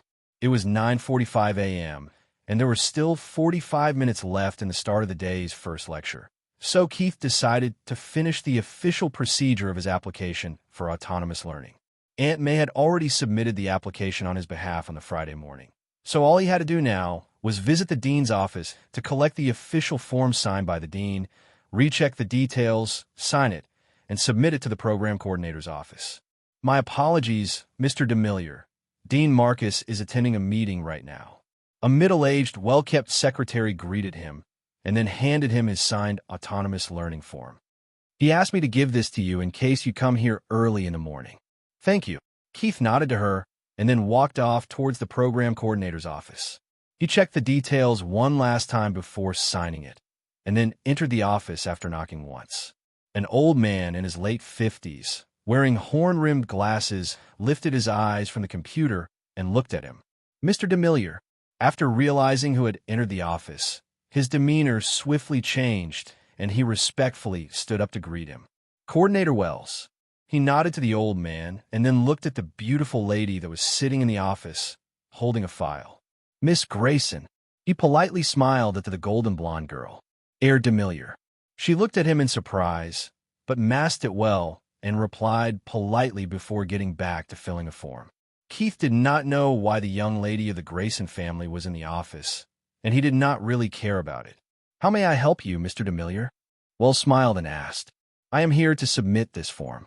Keith simply handed it over, and the coordinator was quite surprised to see what the form was about. Do you want to check the information one last time? I have checked it. It's all good. After Keith's reply, the coordinator got to work and scanned the form before working on it. All done. The coordinator smiled at him. You don't need to attend the university after the finals of the ongoing semester. 3 years later, assessment exams will be held, and you'll have to go through them before joining back the class in the last semester. The date sheet of assessment exams will be sent to your mail 4 weeks prior to the exams. Thank you. Keith smiled at him and then glanced at Rebecca Grayson, who was still pretending to read the file, before walking out of the office. The Grayson family was a powerful and wealthy family that arrived in the Samran city over 100 years ago. Recognized as one of the 6 major families in the Samran city, the Grayson were part of the same fraternity as the Demiliore family. However, contrary to public view, the relationship between the two families was not harmonious in the least. It was mainly because all the industries that the Grayson operated in were ruled by Demiliore family, and the Grayson wanted to surmount them, which led the two in a constant business warfare. For Demiliore, it was a healthy competition, but for Grayson, it was a constant struggle. Rebecca Grayson was the first child of current master of the Grayson family and elder sister of Julian Grayson, who was the heir of the Grayson family and Keith's classmate. As Keith walked over to his class, his mind was occupied with the thought of Rebecca and what the future held. This beautiful, golden blonde girl was among the main heroines of the story and was Yi Tion's future second wife. Though the Grayson, Lin, and Falcon families were not individually as strong as the Demiliore family, together they could push the Demiliore to a stalemate. And that was what happened in his dream of the future. His heart clenched when he recalled how his mother had fought after his death. She alone had rained hell on the city in her vengeance, nearly destroying the 3 families, killing the key supporting characters. But how could she have won against the child of destiny? When Yi Tion saw that the Demiliore could not be taken out with power and wealth, even after losing their heir, he had grown mad. And then, driven by rage and guilt of losing the people that supported him, he took the matters in his hands and assassinated Vanessa, ready to bear all the consequences. However, at the last moment, his loyal subordinate saved him by becoming a scapegoat. Just another perk of being the child of destiny. You could always bail out of any dire situation. Hey, Keith. As soon as he entered the class, a group of boys came over to him. Hey, resting his thoughts aside, he greeted the boys with a light smile. His amiable expression did not let out any trace of coldness in his heart that he felt towards most of them. "Where have you been?" A burly brown-haired boy, who was his childhood friend, sternly asked. "You did not show up in the fight club, and you did not even pick up the calls or check her messages." "I was busy, Hal. Family duties." Keith cut him off and briefly said, "Oh," and that was enough of an explanation for Hal. "Oh well, it can't be helped. But Keith, you missed out on a wonderful fight." An underdog managed to take out the hot favorite in the second round, but lost in the third round to the crippled opponent. A healthy boy, with neat shot black hair, enthusiastically informed him. "Don't talk about it, James. I lost so much money because of him." The tallest in the group with a goatee, whose name was Eric, groaned and complained, and the two other boys, who had remained silent, nodded their heads. "Serves you well." James shot back at him and then turned to look at Keith. "We are planning for a drag race on the weekend." "Up for it." "I am out." Keith shook his head and sat back on his desk. "Come on. Julian is going too. It will be fun." James insisted, but Keith shook his head. "I'm busy these days." "You guys have fun." "Huh." Keith Demiliore refusing a car race. That's a new one. A blond boy with a chiseled jaw and blue eyes walked up to them and smiled brightly. "Lucky you. You will get to win this time." Keith smirked at him, which caused the boys around him to chuckle at his words. "I guess so, but it won't be fun." Julian sighed and sat on a desk too, facing him. "I heard that you were applying for autonomous learning." "What?" Everyone who heard those words looked at Keith in shock, but he ignored them. "Rebecca." Julian nodded his head, not denying it. "So, what are you up to? Joining your family business?" "No." He shook his head. "I am planning on starting my own business." There was no need to hide that information, as everyone would get to know about it in a couple of weeks, and so he himself revealed it to them. "What sort of business?" Julian curiously asked, and everyone looked at him, waiting for his answer. "Real estate." His answer pretty much disappointed them, as it was not something new and fun. Demiliore family was already in real estate business, which would help Keith a lot, and so it was a safe choice. "That's no fun." James voiced out his thoughts, expressing disinterest in the subject. "So you had a wild night, eh?" He teasingly asked when he caught sight of a hickey on Keith's neck. "Had it novel been at?" Keith only smiled back at him, not saying anything, and then stood up to sit down on his chair. The rest of the boys scurried away, too, as the lecturer entered the class. I was about to sit beside Keith when someone came over. "Excuse me, may I sit here?" the beautiful girl politely asked, and Hal was shocked to see who it was. "Sure." He nodded his head and walked away, glancing at Keith and the girl meaningfully. "Good morning, Miss Lynn." Keith lightly smiled and greeted her. "Good morning, Heir Demiliore." Chingwa lightly smiled at him. "I want to formally invite you to tonight's dinner at our home." "Not a party?" Keith smirked. "Mother does not want to hold a party." Chingwa shook her head. "But she would hold it if you want one." Her words. "No need. Dinner is fine." Keith smiled. A dinner, huh?" Vanessa smirked when Keith informed her about his plans for the evening. "Do you want that girl?" she straightforwardly asked. "Yes." He simply nodded and kept stroking her back as they cuddled on the couch. Vanessa took the day off work and stayed at home waiting for him to return from the university. She prepared lunch for him and fed him with her hands before climbing over and cuddling with him, talking about miscellaneous things. His honest admission surprised Vanessa, and she couldn't help but frown. A plaything or a wife? A wife. Chingwa is special. And what makes her special? Vanessa raised her head and looked at his face. She's intelligent, clever, motivated, and almost as beautiful as you. He planted a kiss on her forehead and smiled at her. His words were an admission that she was more beautiful than her, which pleased her. She will make a good daughter-in-law to you. It won't be easy.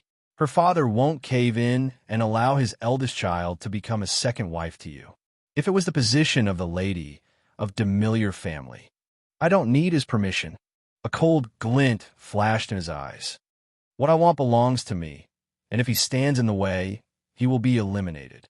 He also knew that Vanessa was deliberately saying it, so that she could favor Chingwa over Kiera, but he was not going to allow anyone to bully his little sister. The coldness in his voice made her body go stiff.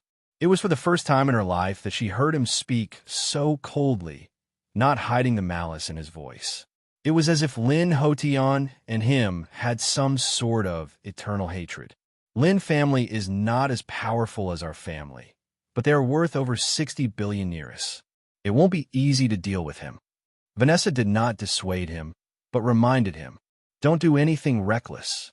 "Why would I do anything reckless?" He chuckled at her words. "My dearest mother, it is you who is going to help me destroy Lin Hotion. Once he is weakened, he will be helpless against the wish of his daughter." Vanessa frowned at his words and got out of his arms, sitting on his side and narrowing her eyes at him.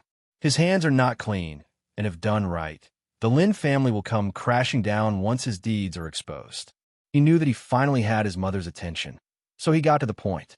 "I have information about his deeds." Vanessa was an ambitious woman, and she had always wanted to weaken the major families in the city. However, ever since she had taken the charge of the business, her focus was solely on making sure that their family regained absolute control over the public companies under their group. So she had not had time to deal with those families.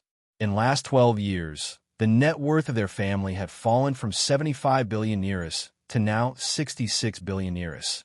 And the reason behind it was her goal to buy back the shares of the public companies to ensure that Demiliore family owned more than 66% of the shares in each of them. Yes, there was a loss in the family's net worth, but in turn, their family business was more secure than ever. Evidence or speculation? Keith smiled at her words and then started typing on his cell phone, listing down the crimes and unethical activities of Lin Hotion that included scandalous affairs, murder, arson, corporate espionage, bribery, and dealings with underworld forces to eliminate his competition. Of course, these were all crimes that almost all the powerful people in the world were not innocent of, and the key lied in the existence of evidence. Otherwise, it was all baseless accusations. When Vanessa received the message and saw how detailed the information Keith had on Lin Hotion's crimes, she did not feel happy or doubted the information, but rather felt uneasy in her heart. "How did you get all this information?" She looked him in the eyes and asked. "It is just information, Mother. You still need to investigate it and collect evidence with your power. Had it novel been at Keith?" She stressed her voice. "Where did you get the information from?" "Don't worry. It was a trusted source, a source that cannot betray us." He could understand the reason why Vanessa was apprehensive. If they took a wrong step, there would be severe backlash. "As for what the trusted source is, I won't tell you that." He looked her in the eyes and said straightforwardly, "There is no rush, and I want you to do things slowly. But make sure that within 3 years, Lin Hotion is at his weakest." Vanessa looked him in the eyes without saying anything, and the uneasy feeling in her heart grew stronger. It was as if her child was hiding a lot of things from her, and the earlier coldness in his voice made her feel like he had suffered a lot at someone's hand. The malice his voice contained was not false when he talked about eliminating Lin Hotion. Vanessa did not say anything and left the room after nodding to him, ready to mobilize their family forces to collect the evidence against Lin Hotion. She did not care how that man had hurt or upset her son. She was going to make sure that he was destroyed. Her child was her reverse scale. Keith watched her leave the room with a light smile on his lips. He had complete faith in her methods, and so he was not worried about their family name being dragged in all the fiasco that was about to befall the Lin family. The Lin would not even know what hit them and why everything was happening.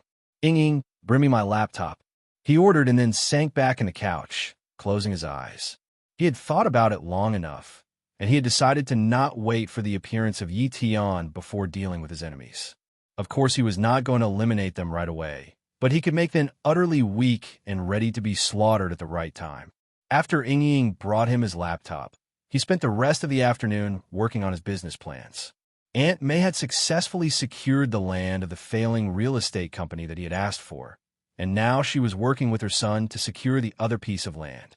Keith carefully went through all of the list and information of the employees that were hired by Aunt May, and then went through the information he had asked Caesar to collect. He stared at the picture of a beautiful girl for a while, debating if he should get her now or wait. His only concern was that his involvement might result in unforeseen circumstances, and the child of destiny, who she was destined for, might awaken ahead of time. Had she been just a vase, he would have not cared about it, but she was a secondary heroine. The fate of the child of destiny was majorly connected to their mates, and Keith was well aware of this fact.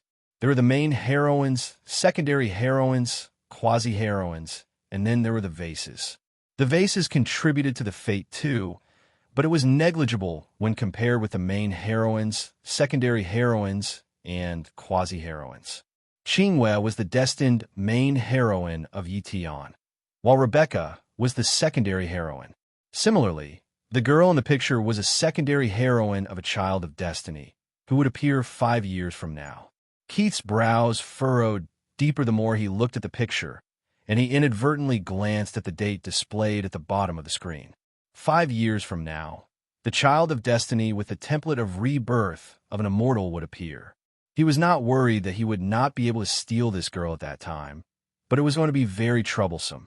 Amelia Morntail, the sacred architect, the Queen of Thorns, possessor of the runic monarch, profound veins. A woman who only sees benefits and cons and has no room for love in her life. But once she allows a man in her heart, she would forever remain loyal to him. He smiled coldly. You are worth a risk, he decided in his heart, and immediately called Caesar. Uncle Caesar, we will be leaving for Magic City tomorrow morning. Make the arrangements. A cosmic gray-colored Bentley EXP 100 GT entered the gates of the Lynn Mansion, stopping right under the drive-through portico. Welcome to the Lynn Mansion, young Master Demiliore.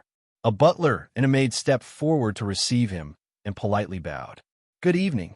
Keith nodded at them and handed the key of the car to the butler. Mistress Celine ordered me to lead you to her study when you arrive, young master. The maid informed him. Lead the way. He smiled and said.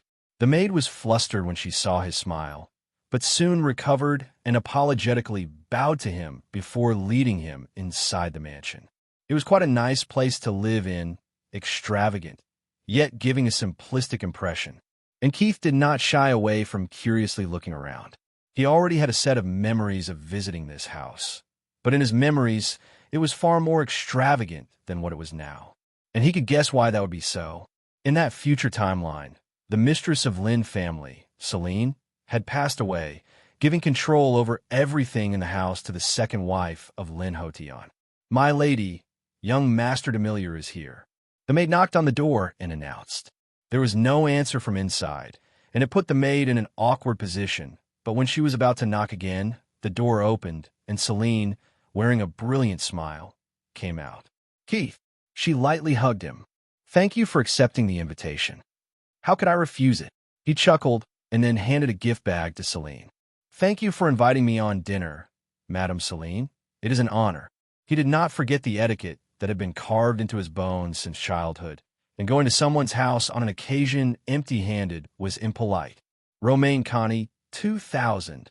Celine accepted the gift bag and smiled happily when she saw which wine it was.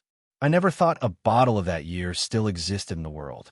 Luckily, there was still one in my family's wine cellar. Keith was not humble at all, and Celine giggled at his words. Thank you.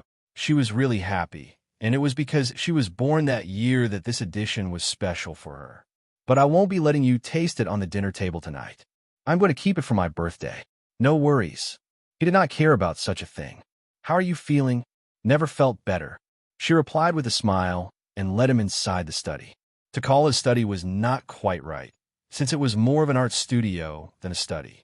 In one corner was a mini library and the study table. In another was a piano. In the middle was a lounging area, and the rest of the spacious room was an art studio with a wall adjacent to it displaying dozens of paintings. May I? He politely asked when Celine caught him curiously looking at the paintings. Of course, at it Novel Benedette. Keith was not pretending when he showed interest in the paintings. He always loved appreciating artworks, and even if his natural attainments in painting and calligraphy were not high, his aesthetic sense was quite sharp.